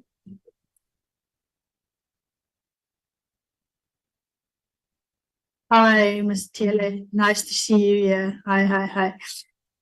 Okay, I'm Womania Druchen, my sign language interpreter is here. I hope you can hear her clearly as well. I'm partly covered by the previous question with regards to your role on the Disability Advisory Committee of the Human Rights Commission. I see that you joined them in September 2022 up until now. Now, with regards to that, I would like to understand if you are appointed as a commissioner, with that experience that you've had, what more can you bring that maybe the commission have not covered? What more can you bring with regards to disability issues from your experience in the past year? Thank you. Chairperson, in terms of that response, what I'm going to do, the act is clear that the advisory committee has to be established. What I'm going to do is that I'm going to apply, I'm going to appoint to dissolve the existing committee. The act gives commissioners powers to dissolve that committee. Why am I dissolving that committee? I'm dissolving that committee because of I'm looking at the geographical representation in terms of the provinces. You have to appoint nine commissioners, not commissioners, 9 disability advisory committee members, who will represent their respective provinces. Those disability advisory committee members that will report to my office as the commissioner focused on disability. They will work with the advocacy officer in the jurisdiction of the province. They will work with the provincial manager to execute the functions of the South African Human Rights Commission in respect to section 11. Okay, thanks. I'm covered. Thanks. Next question. Okay. Other than disability, what other focus areas would you be interested in if you are appointed as a commissioner? Oh, you mean apart from disability? Yes, except for disability. What as you can see in my CV, the committee can advise me in two commissions. One in disability and older persons portfolio. Two as a commissioner for education. Because why education? Because I want to look at deaf education, the crisis of deaf education in South Africa. We have seen in the past that I think the honorable member will know that there's been a crisis of deaf education in South Africa. Lack of teacher education for deaf learners in South African schools, and also more than 500,000 learners with disabilities that have been excluded in the system post 1994, and many other challenges that are happening in terms of basically it's on section 29, access to education rights for children with disabilities, and also the government failure to implement the Education White Paper 6/2001. That speaks about inclusive and special needs education. Okay, thank you. And then with your experience in the past year, what other improvements would you like to see? Oh, well, as the commissioner in waiting, I'm going to do the following. One, I'm going to push for the implementation of the UN Convention on the right of persons with disabilities. South Africa is a state party that has ratified and signed the UN. So the resolutions that are taken in the United Nations should be implemented to ensure that the killings of people with albinism come to an end. I will be an activist to commissioner. I will take that office and take it to the people, because there is a link, because there is a gap between the Chapter 9 institutions and the people. So how am I going to do that? I wish that the committee can give me an opportunity to lay out my plan. I don't know if you can. No, that's fine. To lay out my plan. That's fine. Thank you, Mr. Tele. I can continue. Mr. Tele, just one more last question. Okay. Any assistive devices that you would require to continue your work in the commission if needed? What assistive devices would you need? Assistive device. Yeah, Well- would you need if you are appointed to assist you in your work in the commission? Okay. If you do need. No, my disability is not a severe disability. Only a laptop and because a laptop you can just put technological devices to enlarge to enlarge the large print. Yes, yes. But otherwise, I can be effective. Okay. Yes. Thank you. But can I make an addition? No, Yes. Mr. Taylor, please. Other question members? Honorable Swart?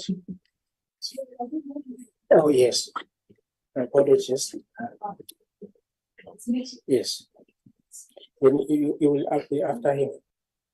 Thank you very much, Chairperson.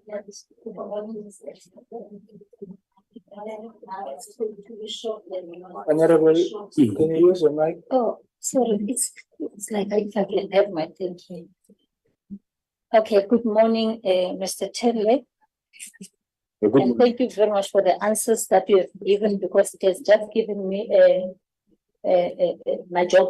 It's going to make my job very easy. I'm just going to be straightforward. You have a lot of experience in the issues of the human rights, according to your explanation. But I want you to emphasize on the issue of as to how are you going to improve public understanding of the role of our Chapter 9 bodies. Okay. I think on this one, in terms of Section 13 of the Act is very clear. It says education and right training. It says advocacy and awareness. It says collaboration and liaising with the disability non-governmental organization. But the how question is very critical. I think the commission should employ in executing the strategic mandate, because your question speaks to a strategic mandate. How am I going to do it? I think the commission should look at should adopt the district development model.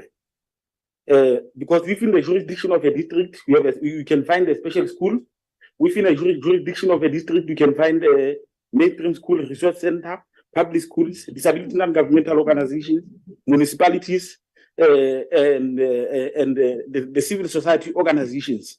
And it will also give us an opportunity as a commission to engage those stakeholders directly, and also it will save the resources of the very same commission.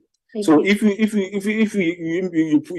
adopt the district development model, you are more likely to engage the stakeholders directly and save a commission a lot of resources. Thank you very much for that answer. Following to that one, I just want to find out, you've already indicated that you'll dismantle that committee and then you'll do whatever, but knowing very well that you'll be working within a group of commissioners, 8 of them. So I just want a team of commissioners, I mean to say. I wanted to find out from you, you'll have to provide strategic leadership and guidance to the staff as you do all those changes that you are seeking to do.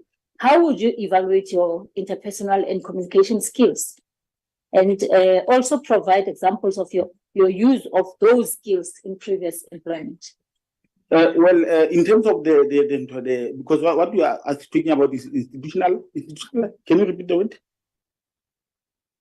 Institutional leadership, ne? Yes, it's yes. The leadership, the communication, and communication skills that you have. All right, I think my curriculum vitae is very clear. I'm the national spokesperson of the South African Deaf Youth Development Organization. Part of ensuring that the work of the commission is visible, because one of the strategic objectives of the commission is to deepen and entrench a culture of human rights. And then it says there must be a visibility of the Chapter 9 institution. So you must be able to run a proper PR machinery to ensure that the work of the commission is accessible to the people of South Africa. Because the commission is not a fiefdom of commissioners, but those institutions are institutions that have been established to defend constitutional democracy, and they belong to the people of South Africa. So in terms of So the commission do not only account to this parliament, but it account to the people of South Africa. So what I'm going to do as the commissioner, maybe for instance, appointed in this disability portfolio, quarterly, I'm going to call a press conference and be able to communicate the programs of my commission. My time is very short, limited. My apology for that, but at least I got the gist of your answer. And Chair, my other question will be, I think Mr. Telle is aware about the criticism outside in the community, the society, about this commission, that it doesn't bite, doesn't have teeth. So I want to find out from you, is that comment justified? Yes,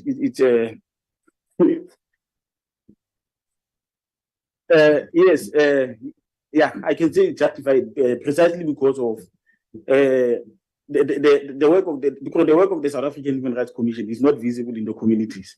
I can give you an example about the killings of people with albinism in the northern KwaZulu-Natal and Mpumalanga. Those people in those districts, they do not know about the functions of the Chapter 9 institutions, and they do not understand the work of the Chapter 9 institutions in respect to its jurisdictions.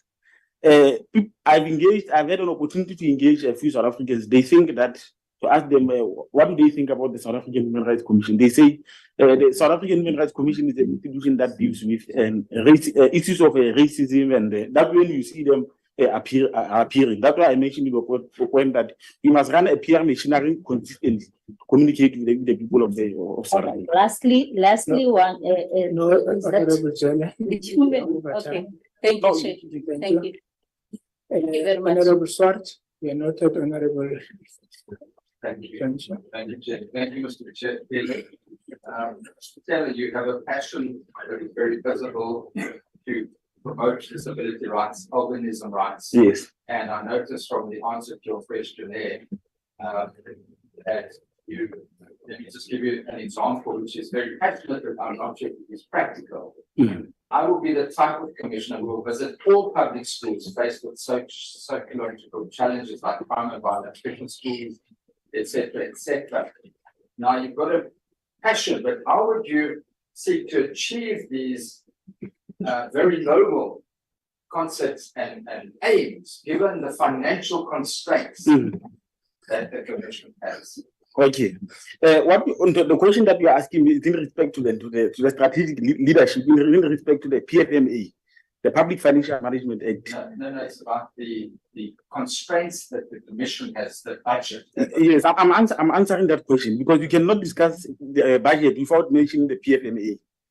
So in terms of Section 7 of the South African Human Rights Commission Act, the chairperson of the executive, the chairperson of the commission is the executive authority. So if all of us as commissioners in the first annual meeting, we submit our plans or the strategic plans, it will be out of his discretion or his prerogative to see which plans can be integrated in ensuring that the annual performance plans are executed. Yes. But can I make it? Okay. So sorry, my time is. Okay. This one of let me be practical. I spoke about district development model. Okay. What you can do, say for instance, I'm giving you an example. If I go to the Free State where I come from, I said in a district you have a special school, hospital, a public school, you have NGO, you also have a municipality. So you, in a day, when you do local inspections, when you do monitoring, when you do to monitor compliance and also stakeholder engagement and collaborations, you can cover all these structures in one day. Only when there is a proper administration in your office. Now, I'm not sure you did answer a question about the commission not being visible in the communities. And if you'd studied the commission's annual report, you would have seen that the commission has not reached many of its targets. And mainly it would be management and it would be financial constraints. So whilst I appreciate you saying you'll sit together and you'll have targets, those targets are already not being met. How would you improve on the performance of the commission? No, this one is simple. If you are a chairperson of the commission, you don't look at, in executing a strategic plan or the annual performance plan, and you fail to integrate section 184, subsection 3 provision, you fail to look at the act, you are bound to fail in terms of the audit. But on the financial aspect, the PFMA compromises have to be made there and there. But what you have to look at also is strategy, the ability to do the work, but with minimal resources. My experience in the disability organizations in the last 10 to 15 years or so, that's why I'm saying that the caliber of a commissioner that I'll be an activist commissioner. Accelerate advocacy and awareness campaign, but the ability to do it within lesser resources. So I think that is another skill that I don't know who will be the chairperson, but at the moment you're part of the council, the advisory council to the commission, the disability advisory council to the commission. Is that a voluntary position or is it a paid position? It's a voluntary. Sorry, and so you're a full-time teacher at the moment, is that correct? Yes. Yes, a full-time teacher. Yes. So would you then resign your position as a teacher to take up a position as the commission for a 5-year period? Actually, I've left my job. I resigned in August 31. I'm not employed now. But your CV says appointment date February 2018, and it's so you've resigned. When did you resign? Now in August 31. August 31 of this year. Check in my CV that I put Northwest. I see. Yes, I might have missed that. Yeah, Northwest Department of Education. And I just lastly, I really appreciate the passion that you've shown, but you also indicate that you, with your expertise, you'd be best suited to become a commissioner responsible for disability and older persons. Do you have knowledge and experience of working with, I presume, because that would be the portfolio, do you have knowledge and experience of working on issues relating to older persons? No, remember that when we speak about disability, older persons are also part of that. Yes. Disability. Yes. And are you aware of the act? I think you referred to the Older Persons Act. Sorry, my time. No, obviously, in terms of that role, we have to, when you look at issues of older people, issues of older people are bound by the older people. Sorry, my time's up. Thank you so much. Thank you so much. Thank you very much, Honorable Janchi, and then Honorable Ramulube, followed by Honorable Korban. Thank you, Chair. I just have 2 issues to raise. I would appreciate just you be specific to both of them. The first one, you said you did connect and listen to when the commission came in front of the committee. Is there one thing that you can share with us that you took away from that meeting, which the committee said to the commission? Okay. Why are you laughing? Actually, there are many issues. Why are you laughing? No, it's charisma. It's charisma. Yes. Makes you laugh when I'm asking you a question.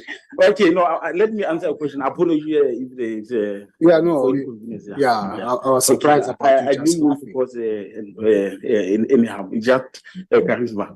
So one thing that I picked up there is the vacuum. Is the vacuum in terms of the vacuum, the leadership vacuum. Okay. In terms of the strategic the direction of the commission. That's why most of the committee members, they were complaining about the foundations of the foundational work is poor, and one member even said. That's fine. Let's pause there. Let me go to the second and my last point. You did indicate before that you wanted to lay down your plan. I wanted to lay down your plan. Yes, I want to give you my rest of the 4 minutes. Please lay down your plan. Okay. Now, my plan is divided into 2. It's divided into 2. Obviously, that plan will be informed by Section 13 of the Act in terms of executing the functions of the South African Human Rights Commission. So, these 2 phases. The first phase is the structures of government. I spoke about the DDM. We started at the bottom. The DDM, And then that way you speak about the municipalities, the special schools, the NGO, you go to the stakeholders directly. Secondly, you look at the provinces. That's where you hold the premiers accountable on issues of disability and members of the executive council. Remember that the premiers is the executive authority in terms of the constitution. So what we are going to do is that we are going to propose disability empowerment quota. That is going to look at implementing disability policies, particularly the pillar number 5 of the white paper. Pillar number 5 of the white paper, it says, remember Employment Equity Act, it says 2% disability representation. Now, white paper on the rights of persons with disability, which has been adopted by the cabinet and conclude in 2030, it says 7%. I'm going to look to make sure that in monitoring and holding the executive accountable, there is 7% disability representation. In senior managerial position, assistant director upwards to deputy director general. 2, there's accessibility in terms of the wheelchair ramp and all of those things, they are known. And then national, you look at the role of the cabinet in ensuring that issues of disability find expression at the national level. The second phase, actually this is 3 arms. The second phase is parliament. Parliament, I'm going to do one thing, chairperson of the committee. We don't have, I'm going to propose Disability Act in South Africa, the enactment of Disability Act in South Africa. Because we have white paper on the right. As a commissioner, you want to propose that as a commissioner? No, remember, as the commissioner account to the portfolio committee of justice. You just lobby for, you engage this very committee for the enactment of a Disability Act in South Africa. It took us 7 years to have sign language as the 12th official language. I'm talking about the 18th constitutional amendment bill. Now it's it's November 2023. I believe that 2030 we can have the enactment of a Disability Act in South Africa, precisely for 2 reasons. One, the white paper on the rights of persons with disability it is a policy document. It's not an act. It's not legally binding. It just makes the recommendations to the executive and the parliament. Do this for disability, intolerance, take them to school, 7% want to, but it does not bind the executive. Don't we implement the policies at the level of the executive? No, thank you. Thank you. As I hand over to the chairman, our time is on. As I hand over to the chairperson, am I right that the plan you're laying out is only focusing on disability? It's only focusing on disability. Yeah, remember. All right. No, that's fine. Thank you, Chair. Thank you very much. Honorable Ramulube, I made a mistake. Honorable Horn was before you. So it will be Honorable Horn, then yourself, then Honorable Reban. Thanks, Chair. Good afternoon, sir. I also want to engage you on this Disability Advisory Committee on which you serve. So in terms of the broader picture, but also disability, what has been the biggest failure of the Human Rights Commission over the last, well, you served there since 2022, but I'm quite sure you in your analysis went back somewhat, let's say, over the last 5 years. What has been the biggest failure of the Human Rights Commission? Of course, is visibility of the Chapter 9 institution itself. The people of South Africa do not know about the Chapter 9 institution. And also there is a public confusion in respect to matters of jurisdictions.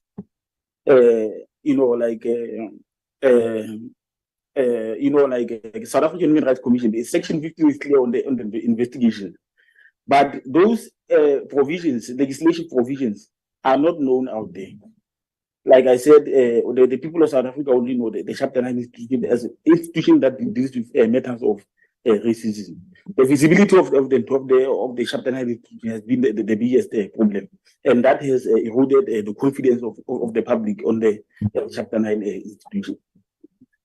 And what's your view on the use of the Human Rights Commission of systemic investigations around human rights issues in our country in order to address those specific issues or assist in this country focusing on those issues and looking towards resolutions to the problem? I need to apply to use a case law to back up my case. I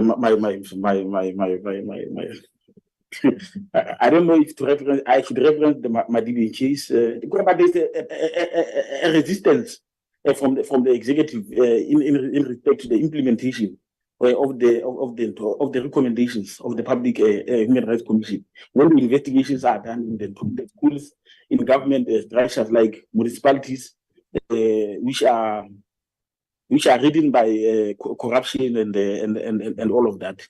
So there seems to be a resistance in regard to implementing them to the recommendations of the Chapter 9 institution. That's why I have the type. There's always court applications, court orders to ensure that the municipalities and the state institutions implement those recommendations. So it brings us to the question of Chapter 9 institutions, whether they bite or not bite.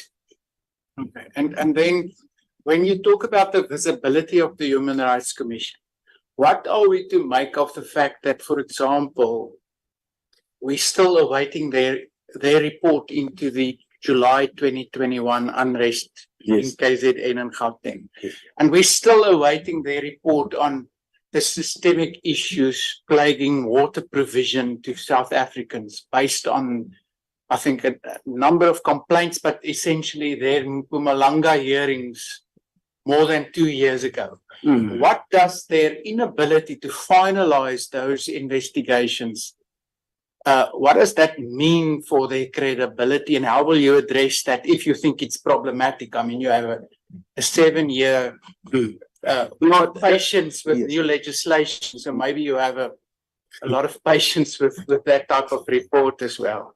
Obviously, it's starting to forget now because I want to answer you satisfactorily. Can you rephrase your question? So I say, what does the fact that the Human Rights Commission, for example, publicly embarked on hearings about the July 2021 unrests, publicly embark on hearings in Mpumalanga about water provision issues, and then there's just this complete silence thereafter. There's never a report. What does that mean for its credibility? Now will you fix it? No, okay. Can you be brief in your answer?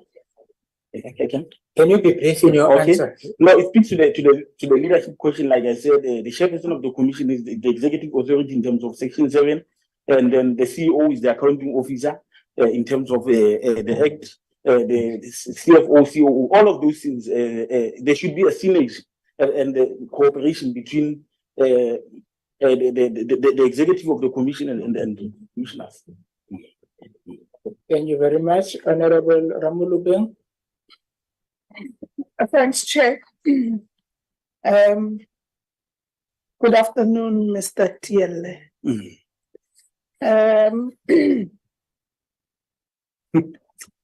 There's generally a stigma around in the country and in Africa on the basis of women giving birth to, or have given birth, or still to give birth, for those who are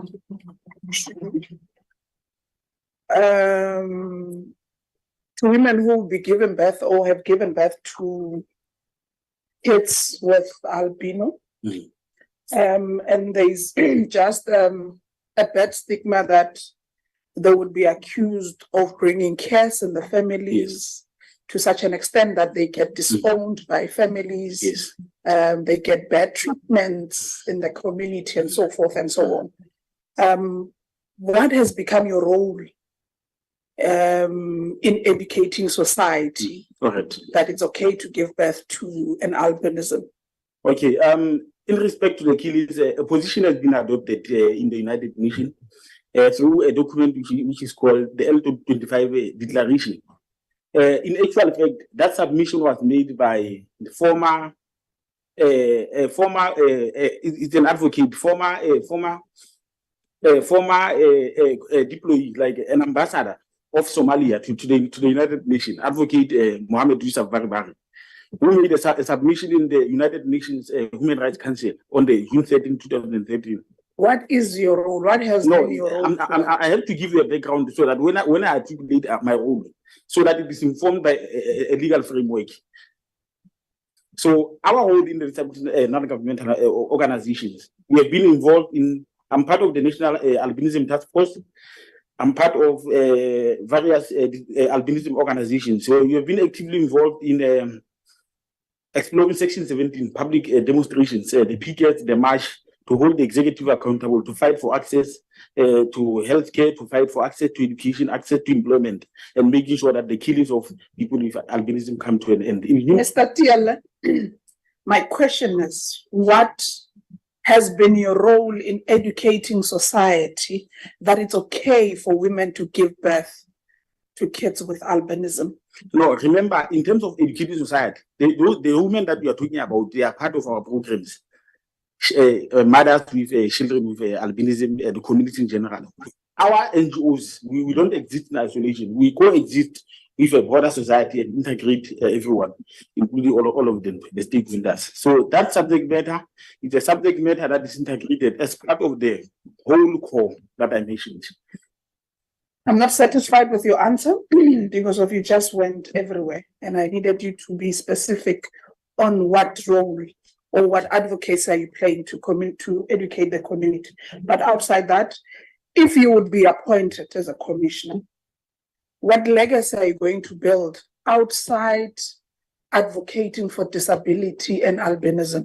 We have understood, you know, at length about those two things, but outside that, because of human rights speaks about general things outside disabilities and all that, what legacy do you intend to leave outside your current scope of work? Outside the current scope of work, I want to be known as the commissioner that is fearless, a commissioner that has got the core value system, who are not being scared of holding the executive accountable, ensuring that the South African Human Rights Commission as the Chapter 9 institution can bite. Bite does not mean fighting, but monitoring, employing the proper accountability mechanism, monitoring and evaluation systems. We can assist in achieving the aims and the objective of the Chapter 9 institution. I want to ensure that the South African Human Rights Commission is visible in terms of public relations and also is known in South Africa. Come to that, on that visibility aspect that you spoke of the commission. How do you increase it? What becomes your, if you get to be appointed? What do you bring? What would you suggest to increase in that aspect of visibility? It's a consistent and institutionalized communication to communicate effectively the programs of the commission, and also, like I said, the caliber of a commissioner that I will take the Chapter 9 institutions from the office to the people. That on its own too is part of visibility. That's why I spoke about the district development model. How do you expect? Thank you very much, Honorable Ramon. Honorable Mkhwebane. Tele, how are you? How are you, Ma? I'm good. We have only 5 minutes to ask you, hence you see the rush. The first question from me is the Human Rights Commission issued a report in Northwest where children were there was a complaint about discrimination where Black children were put aside with other from the white children. And the commission said, no, there was no racism. But then what I'm saying to you, as a child who was born with albinism, how would that make you feel when you go to school and you are separated from other children? What would it do to you as a child? That one of the challenges is that inclusive education in South Africa, Mama, is in crisis at the provincial level, at the district level, and also at the national level. The education act paper 2001 that speaks about inclusive and special needs education. It says there must be full service school, special school, ordinary mainstream school, and resource centers. So when these children with albinism apply in the ordinary mainstream school, not these ones of special schools, principals kind of be dismissive and refer them to the special schools without applying the necessary systems and also ensuring that those children are accommodated. So access to education for children with disabilities or albinism, it remains a fundamental challenge. So we as the commission, we have to make sure that we equally tap into that space and make sure that within at the school level, we have what we call the SBST. If you read the education policies and the DBST, those structures, they must ensure that those structures are responsible to ensure that access, mainstreaming, full participation, and for children with disabilities are implemented. Okay, I think you can just complete then your future plans because you were interrupted when you were still dealing with it. But in doing that, there's a serious challenge of ignoring children with autism in South Africa, and a lot of them are neglected by the current government. So in your plan as the commissioner, what would you do to make sure that that is also taken care of, but complete your plan? And then that's it, Chairperson, from me. Okay, thank you. In respect to children with disabilities, like I said, autism. Autism. No, autism is part of disability. We must focus on teacher education as a key priority to train and ensure that we workshop those teachers who are going to work with children with disability. The second factor, which is a problem, is the parental involvement for children with, parents of children with autism in those special schools. They kind of neglect those children, and that neglection leads to stigma and discrimination in the township. And we have to look at parental development and teacher education for teachers that teach, and also the issue of the curriculum in those special schools to ensure that those learners receive the best education. The necessary skill development, yes. That correlates well with the special educational needs. Yes. You can then sell yourself further about your plan until the chairperson stops you. Mr. Tele, what your plan is. Remember, you were stopped when you were still saying, this is your plan, this is your plan. Yes. But if you've completed, then it's fine. Well, remember, you were telling us about the strategies you'll put in place. Yes, district models, special schools, NGOs. Yes. Okay, thank you very much for giving me this opportunity. To conclude this plan, because like I said, it was two-phased. Another phase, we have to look at the role of the private sector. What is the role, when we look at the monitoring and observance of human rights, like we here in South Africa, we rely on white paper on the right of persons with disability. When we talk about the private sector, you look at industries. What is the role of the mining sector? What is the role of the transport and aviation industry? What is the role of agriculture and security industry? What is the role of the retail industry in ensuring that the rights of persons with disabilities are being protected and implemented? What is their role in ensuring that there is 7% disability representation in the board, not only in the board, but also in the senior managerial position, and also ensuring that the private sector build institutions which are disability friendly, disability inclusive. And left with 30 seconds. You are left with 30 seconds. You can conclude. Okay. Yeah, so that's the legacy that I want to leave and make, because private sector does not operate in the island. Private sector does not operate in the sea. It is bound and subject to the constitution, which is to remember we use constitutional democratic state. So private sector must also equally play a central role in ensuring that majority of our people are being employed. The majority of our people are given strategic positions in the board, also in the junior position, depending on the skills and expertise. Yes. Thank you very much, Honorable Pretenbach. Chair, I'm covered. Any other questions from members? Mr. Tele, Did you resign as a member or as an executive of African Content Movement? As a member of, Did you resign as a member or as an executive of the African Content Movement? I can be easy.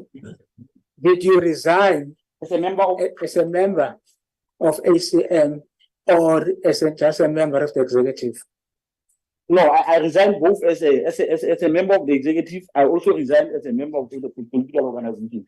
So currently I'm not active in any political organizations because it will be contravening the provisions of the South African Human Rights Act. Thank you very much. Mr. Tele, we have not yet received a report of the security screening. So once we have received that, and if there are issues that we might want to get further clarity, you will be contacted. But we will wait for that report, and then after we have received the report, then we will move to a stage of deliberations. But you will know very soon about the outcome of this interview. Do you think the interview was fair? Do you think the interview was fair? Yes, it was actually there, but I also want to, in extension, in law, there's this concept that they call the Audi principle. So I think this interview gave me a platform to state to my side of the story in terms of what I want to do as the commissioner in waiting. So I'm satisfied with the conduct and the demeanor of the members of the committee, and even the questions that they posed. They were in the interest of finding answers. Thank you very much. No, you wonder. We're excused now. Thank you very much. Members, we will resume at 5:10.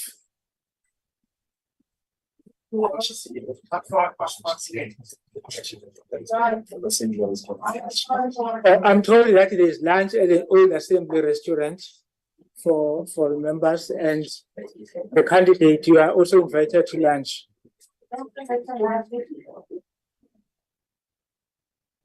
But we are late. Yeah, it's a buffet. Yes,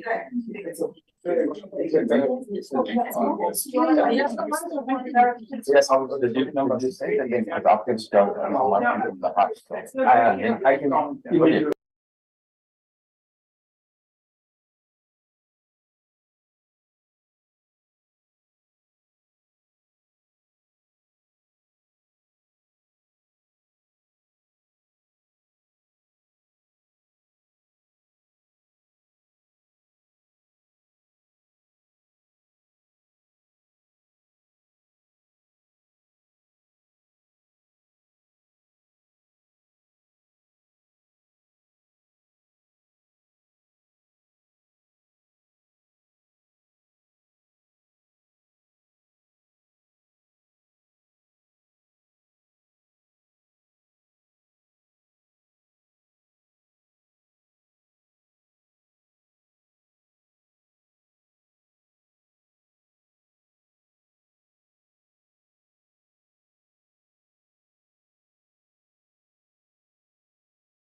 Oh.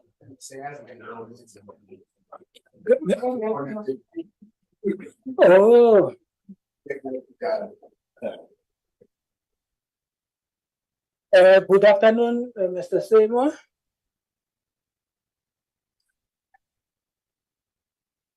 How are you? Thank you. Good afternoon, Chair. I'm good. Good afternoon, members. Thank you very much. Sorry to keep you waiting. You had to go and ask some bills before we. Recording in progress. In 5 minutes, can you tell us about yourself and what motivated you to apply for this position, and whether you are applying for a full-time or to be a full-time commissioner or to be a part-time commissioner? Please, can you do that in 5 minutes? Thank you very much, Chairperson.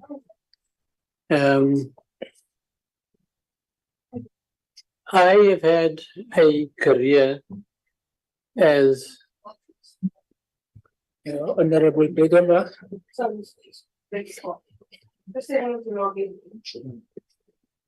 I've had a career as a lawyer which arose out of my activism starting when I was a student at UWC in 1976. I arrived at University of the Western Cape, starry-eyed, very naive, very uninformed, and then quickly got involved in the activities on campus. Now I joined SASO at that time, and you will see in my CV I don't have a degree from UWC, although I went to study over there. And the reason is I was involuntarily excused from the university in that year. However, I went to UCT the following year because I was involved in the church at the time, in the Catholic Church, and particularly in its Commission for Peace and Justice. And the then late Archbishop Stephen Naidu said to my parents, I must not drop my studies completely. I must continue. And he assisted me to enroll at UCT. So in 77, I went to UCT, very different environment. But before I talk about my activism at UCT, at UWC, one of the key issues that opened my eyes and motivated me to get involved was the existence of the then Colored People's Persons Council, which was stationed at UWC, not at, but the building next to UWC. And I began to engage in issues of the debates around this institution and what it meant and so forth. I also want to add, when I left school, I went to varsity and pursued a science direction. So I enrolled for Bachelor of Science in my first year at UWC, did mathematics, chemistry, organic chemistry, and that sort of stuff. But as the year unfolded in 1976, and from some of the activities that I got involved in, I found my true passion. And that was my belief that I must get involved in addressing some of the issues that arose, and particularly who I am. Now, some of you will remember, SASO was an organization founded by the late Steve Biko. I think Terry Lapato was also a leader on campus, and others. And for the first time, I began to grapple with who I was as a person. So in 78, I then went to UCT and began a complete new program. I enrolled for BA Law because I felt that my experiences at UWC. You had 5 minutes to 5 minutes. About And you have not told us whether you want to be a full-time or a part-time commissioner, and you have not told us what motivated you to apply for the position. Okay. And why are you the right person for the position? I will switch it. So in a nutshell, my career in activism started at university. And then it went over into the community. I live in Grassy Park, down in the south. I joined LOGRA, which is a local civic association. And later on, they became part of the UDF. And so my career just kind of went along in that direction. Maybe why? Let's do like this. Maybe some of the questions will be picked up by members as they are asking you questions, because your 5 minutes is now up. Oh my goodness. Members, any questions?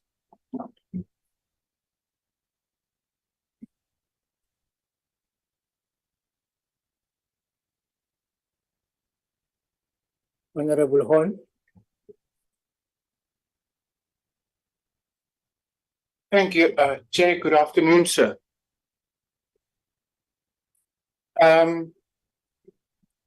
Let me maybe then firstly get the answer on the question of whether you would prefer being a full-time commissioner or a part-time one. I think your questionnaire didn't bring that clarity, but we need information because there is a specific balance in the recommendations we need to make. Okay.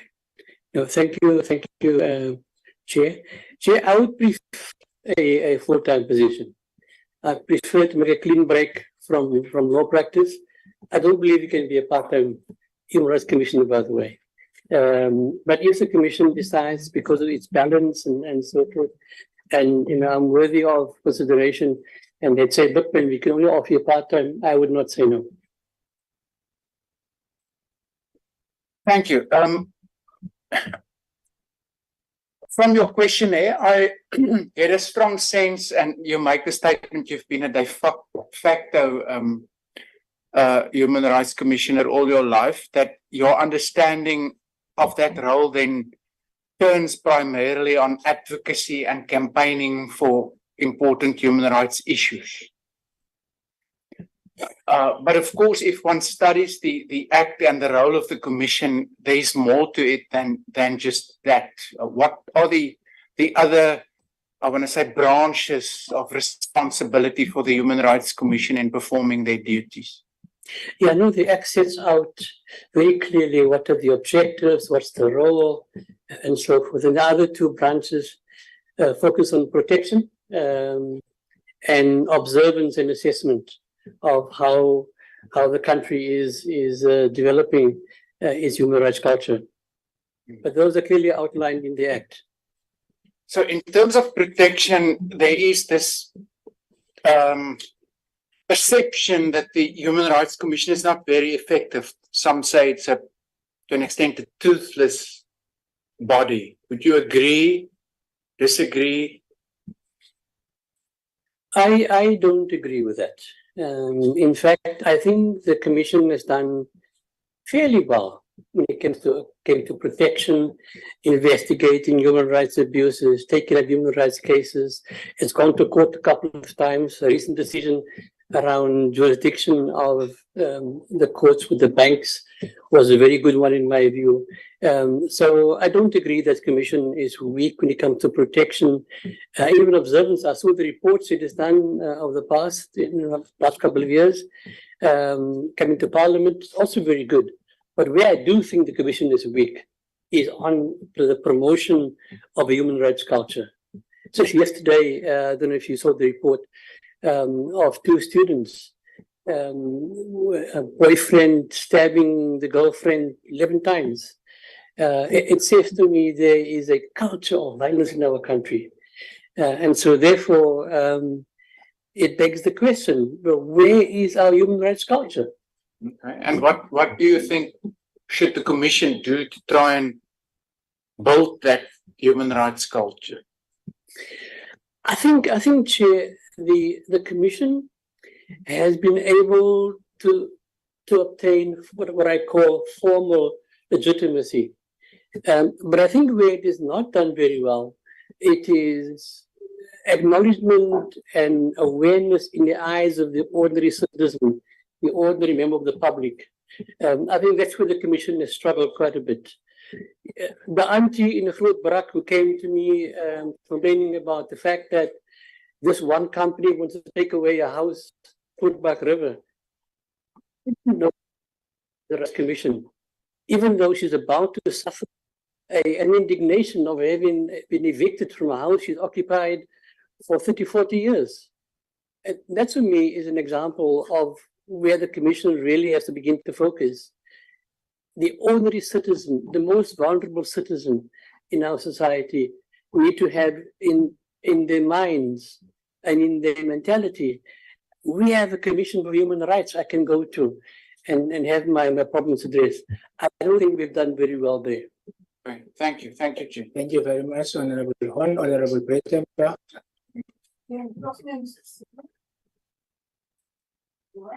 Good. That you raised in I suspect your mic is not on. Thank you. is an issue that is in your questionnaire. Are there any other relevant matters which concern your honesty, integrity, or reliability? And you refer to the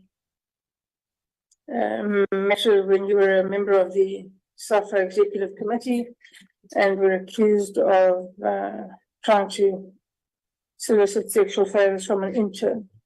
What happened with that matter? Yeah, Advocate Bettenbach, you know, in life you take knocks and you learn. That matter, initially it was appealed, and I won the appeal.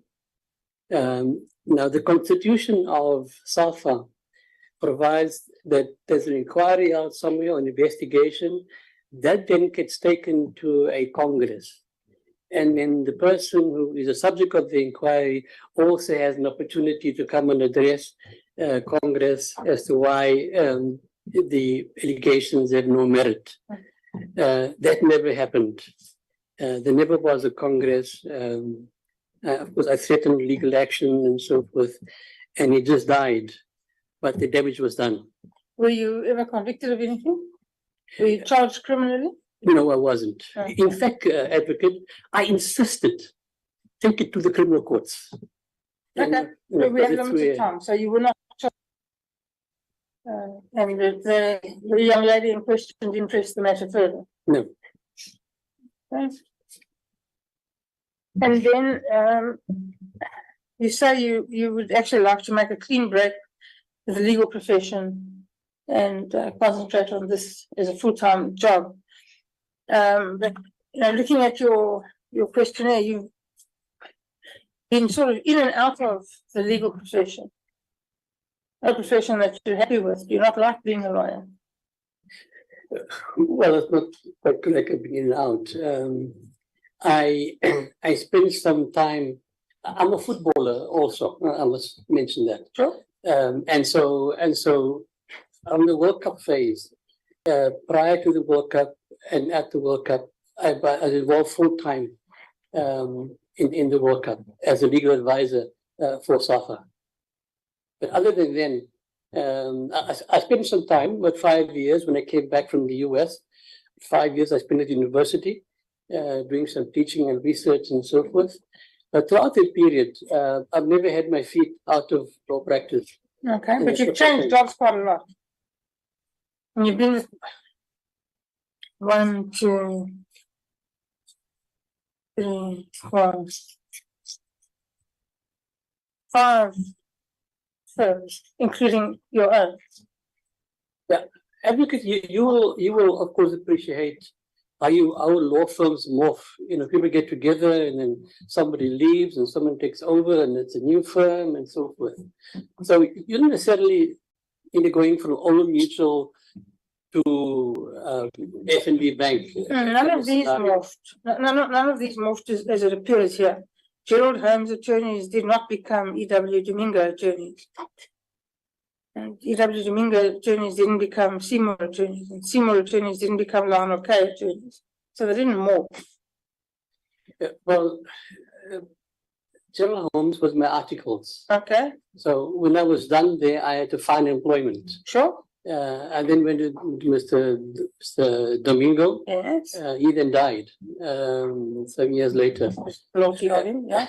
And then I went with other colleagues, and I'm currently with Lionel K attorneys. Yeah, okay. No, I just was interested in whether you have a serious commitment to being a lawyer, whether you, because you say you'd like to make a clean break. Thank you, Chair, I'm done. Thank you very much, Honorable Petema. Can I note other hands? Honorable Nebo Truchan, Honorable Mukherwana, Honorable Masoko Tsele, in that order, Honorable Jansi, in that order.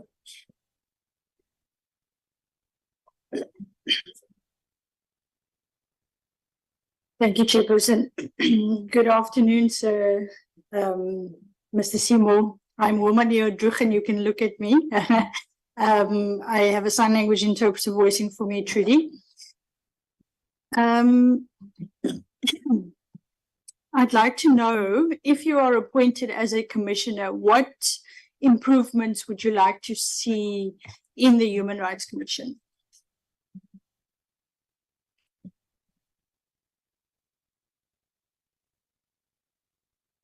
Thank you, Chair, for that question. I would love to see the Commission take its promotional of the human rights culture concept to the next level. Now, I saw in the report that at one stage, I saw a report that the chair of the Commission went to spend the entire week in the Eastern Cape visiting healthcare facilities. Now, healthcare issues, in my view, is a litmus test of a country's human rights culture. I drive past a clinic every day where I live, and it pains me to see that our elderly are standing in queues at 6 a.m. in the morning just to confess their high blood tablets or the diabetes medication and so forth. And what I saw in the report done by the chairperson was that he did a report together with a team of people in the Eastern Cape, I recall, where they made an assessment of how the health department in that province has been shaping in terms of its service delivery of healthcare services. Now, I believe that's one of the key issues in my view that the Commission need to begin to focus on and intensify in terms of delivery of services and access to healthcare and medication, for our people. How should that be done? My weird idea, my weird plan is we should take the CPF model. We should, in my view, create human rights forums throughout the country, one for every municipal district. Invite various stakeholders, because the Human Rights Commissions Act also provides for liaison with other stakeholders focusing on human rights. So what I'd like to see, in my wild idea, is that there should be a human rights forum in every district, consisting of, led by the Human Rights Commission. Thank you, sir. Thanks. We have limited time, so I'm sorry for interrupting you. Do you think there's enough people who are aware of the Human Rights Commission and the work of the Human Rights Commission in South Africa? I don't think so. Okay, thank you. All right.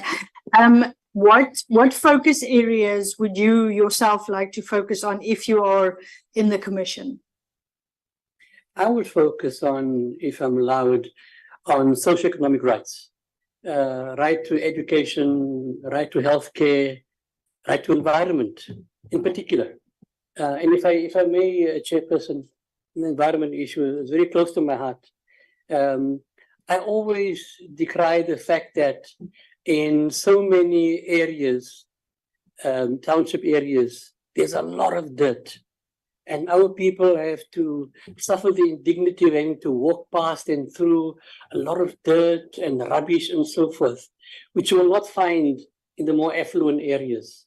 Now, I don't know, do we blame the municipality for that? Do we blame the people in the area, the community? But I do believe it begins to raise the question, or beg the question, of the right to a clean environment of our people, particularly our poorer people. Thank you. Just one last question with regards to your involvement. Have you ever been involved in any disability organizations? Did you have any clients who were disabled at all? I must confess, my only involvement with disability organizations is in football, in promoting them to be part and parcel of SAFA and helping with getting some kit and balls and so forth. Okay, right. If I have enough time, Chair. I'm sorry, don't. Not okay. That's fine. Thank you, Chair. Thank you. I think after it was Honorable Mkhwebane. Good afternoon, Mr. Simo. Yes, I've got only 5 minutes, so we'll be short and quick. The Human Rights Commission issued a report on the death of 120.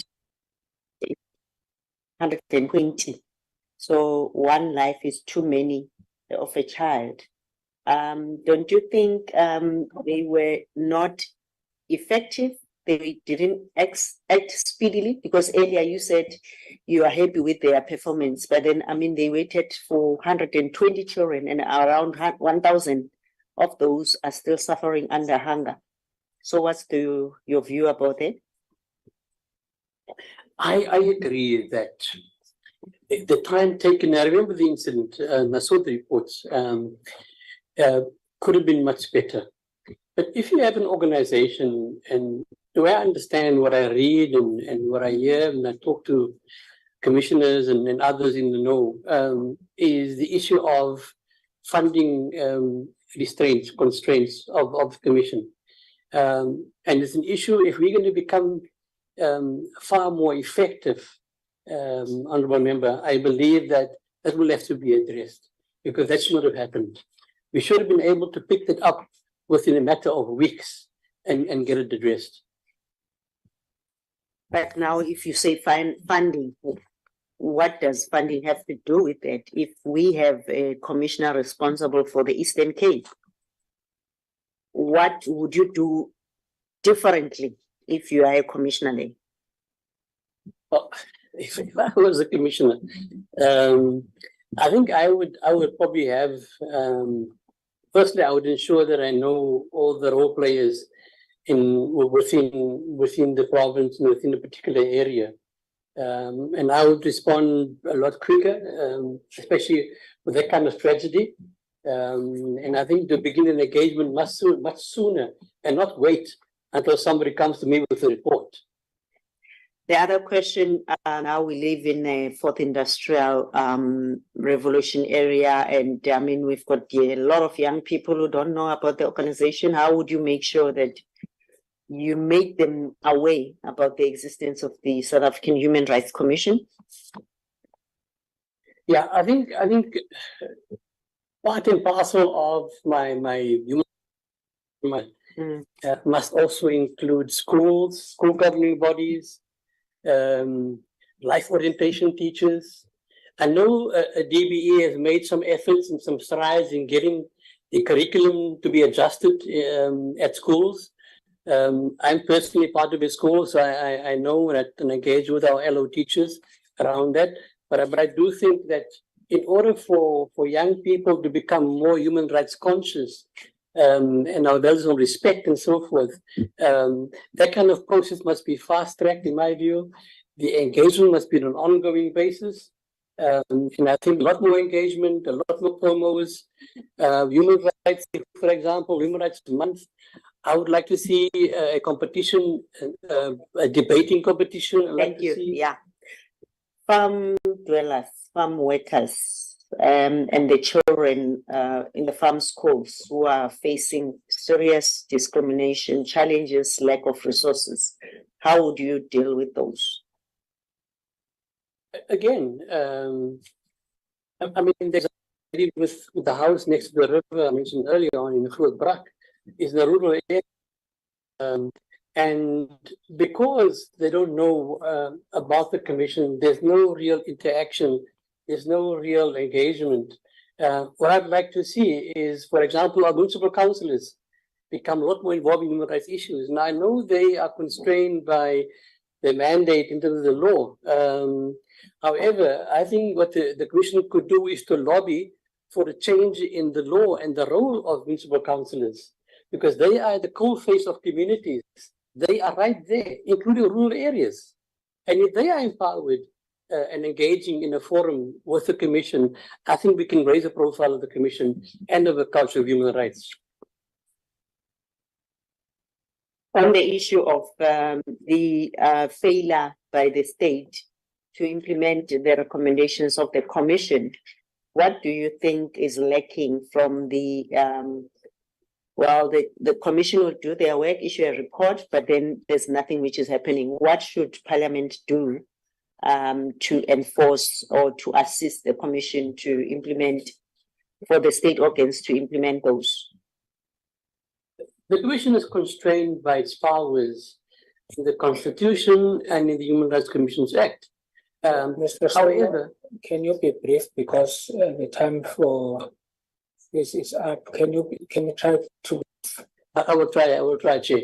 And so therefore, what it can do is what it can do. It's prescribed. But however, nothing prevents the commission from making a lot of noise, coming to knock on doors, coming to see the chairman of this committee and other committees, to push the issue, to write letters, to request meetings. Those things help. Thank you, Chair. Thank you very much. Honorable Maseko Chele. Thank you very much, Chair. I think just for yeah. No, I want to. Can you switch on the mic?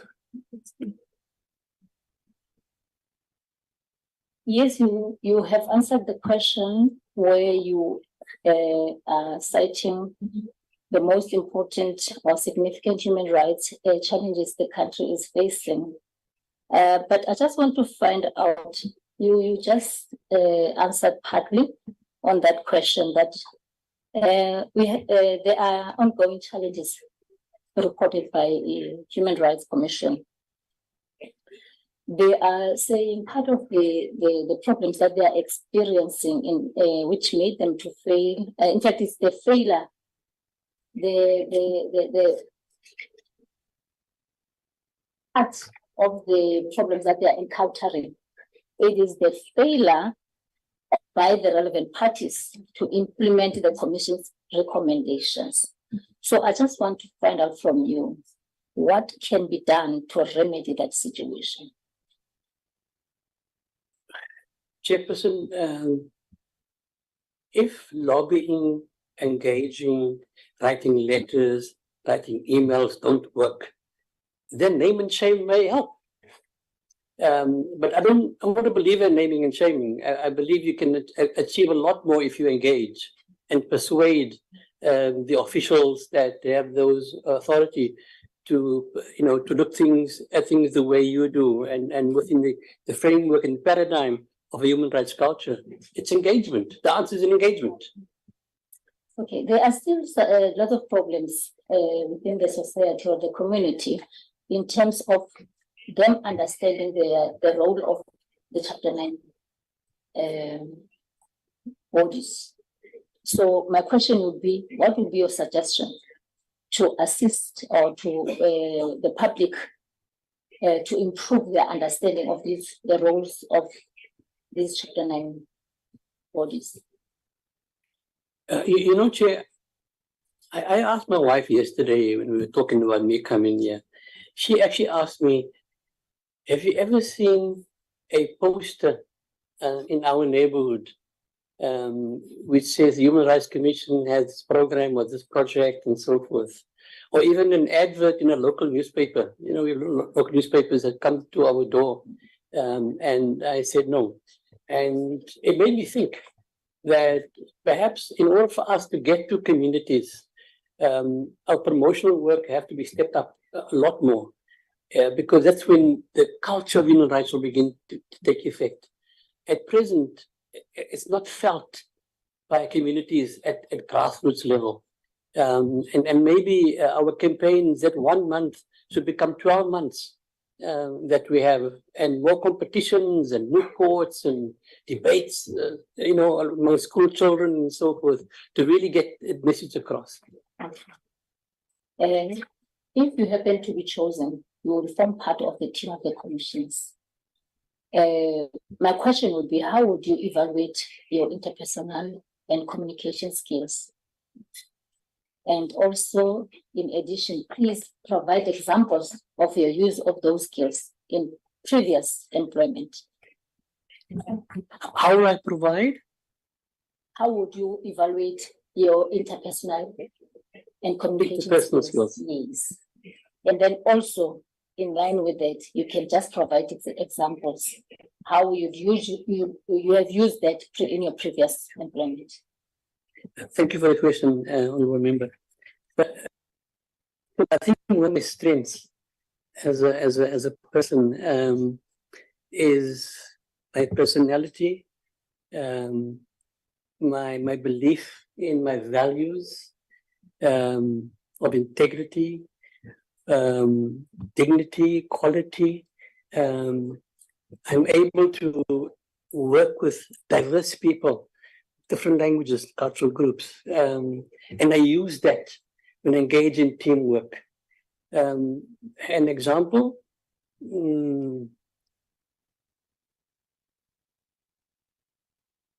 about 10 years ago, when I was in the World Cup, we had a huge issue around where to locate the World Cup countries in different areas, training bases. And of course, my team that I had, each one wanted it to come to his place, to his area and so forth. What I did, I went to each individually, separately, and asked, whether you, for example, should we go to Sashecho, or should we go to Rustenburg? Because we can only go to one of the two places. And in that way, I tried to persuade colleagues of the advantages, and we looked for ways and means to see whether we can have a base over there and then 3 sessions over here to try and accommodate everybody's interests. And it's pretty much the way I work, within the team setup. Thank you.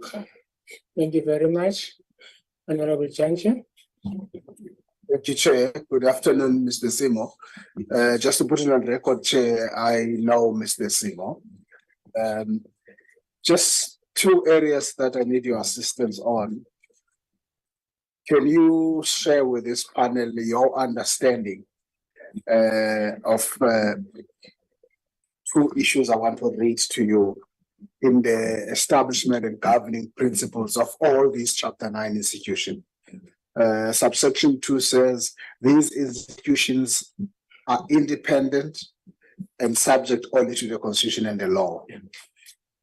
Subsection 5 says these institutions are accountable to the National Assembly and must report on their activities and performance and their functions at least once a year to the National Assembly.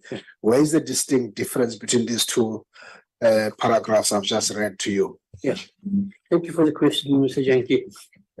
Chair, the independence component of the legislation, and I recall at the time, I was carrying the bags of the God Asma with these processes. That came out of the UN processes, where the UN had a resolution taken, if I recall, which led to the so-called Paris Principles. And in that process, the notion of independence of human rights institutions became a paramount value that had to be upheld. At the same time, there also has to be accountability. You can't have unlimited independence. There has to be a limitation. And somewhere there has to be a process which provides for ensuring there's delivery on the mandate. And so that delivery on the mandate would then with Parliament. So that's how I understand it. Okay, thank you. Can pause there. Share your understanding of what a fit and proper commissioner is. How can you briefly define that in 1 minute for this panel? What do you understand by that? And do you conclude that by telling us if you are fit and proper? Yeah, I think a fit and proper commissioner is somebody who is principled, somebody who is committed to the ideals of the commission, and somebody who has the ability to be able to carry out and deliver on the mission of the commission. Secondly, I believe that I'm a fit and proper person to be a commissioner. Thank you. Earlier on, you spoke about the limitation of rights. Can you talk to us about that, your understanding in terms of Section 36 in relation to that affecting human rights culture? Yeah, the Bill of Rights in our Constitution envisions everyone to have, all kinds of beautiful rights. In the execution of those rights, there are limitations. One also has to look at how your right impacts the next person and how it will play out. And so rights are not unlimited. Rights are not boundaryless. They do have boundaries. And it's about measuring how far you can go and how you can manage them. The last point, Chair. In your view, even though you are here applying to be a commissioner for human rights, do you think that we still need to have this body in the country? We had a meeting with the commission, and this committee was not happy with their performance. Do you think we still need this South African Human Rights Commission in the context of this growing problems and challenges that? I have no doubt that the Human Rights Commission for this country is critical and should be. And it must be the form that it is in now. Well, I don't think it's a problem with the form and the structure. I think the problem is more delivery of the mandate. And so in order for us to build a human rights culture, it has to be a center from somewhere. And this commission, or that commission as the focal point of the building of human rights culture, in my view. Thank you. Honorable Mulubia. Thank you, Chair. Good afternoon, Mr. How would you describe your leadership style? Bearing the years that you have been possibly an activist, and how would you describe your leadership style?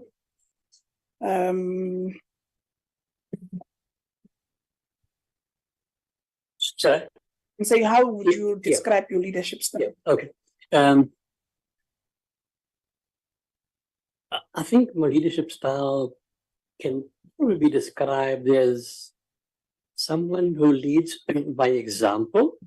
In order for you to lead, you got to be the example. And secondly, somebody who pursues an inclusive and accommodating approach to leadership.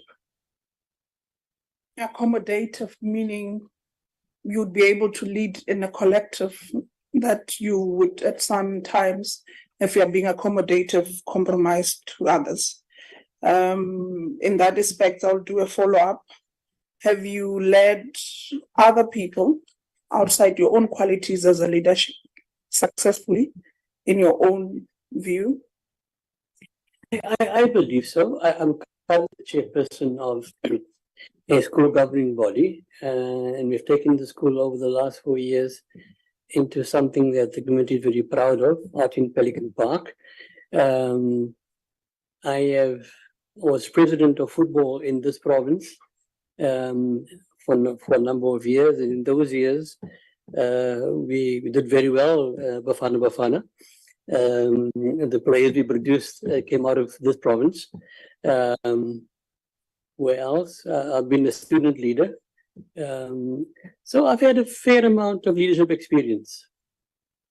Do you think you are a right person to serve as a commissioner, either full-time or part-time? I believe so. What innovative means would you adopt to promote public awareness for human rights?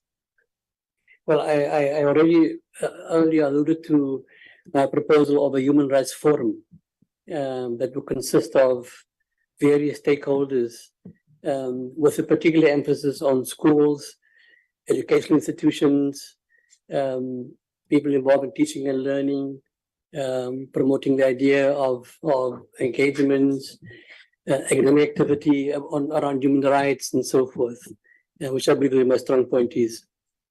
If you are appointed, how would you respond to public criticism towards the Human Rights Commission and also towards you as a person?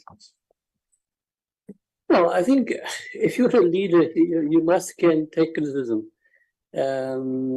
I would engage whenever there's critique leveled at me or the commission. I would engage. I would say, let's have a conversation. Let's talk. Let us debate why you have the view that you do and I have a different view, and how we can find common ground as South Africans. Thanks, Chair. Thank you. Are there any other members who want to ask questions? None. Thank you very much, Mr. Simo, for applying and for participating in these interviews. We are still waiting for the results of the screening committee, of the screening from SSA. It may happen with my lodge that if you find anything from the result, from the report, you may want to engage you further so that we clarify ourselves on everything that pertains to you. But we will not deliberate until such time that that report comes. But you will know very soon. We are working on getting the report this week. And after that, if there are issues, then we will contact you. Do you think the interviews were French? No, it was a good interview. So I think it's logical to say that the questions were also French. No, I have no problems. The first interview that I've had in my life. I've never interviewed before. Yes. No, thank you very much.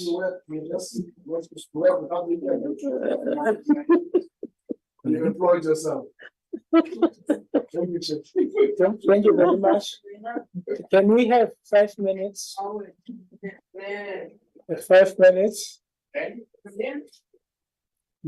Then after that, we will take it from there.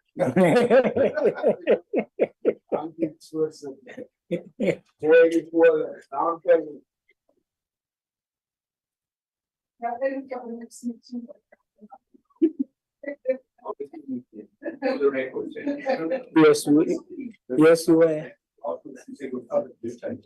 No, just big issue. Members, we need to finalize the BRRR reports. We have done one. We are still left with Justice and the Office of the Chief Justice. The proposal is that we would need to do that on Friday. We will need to vote on the BRRR report on Friday after the NPA. Are all members happy with that? We have.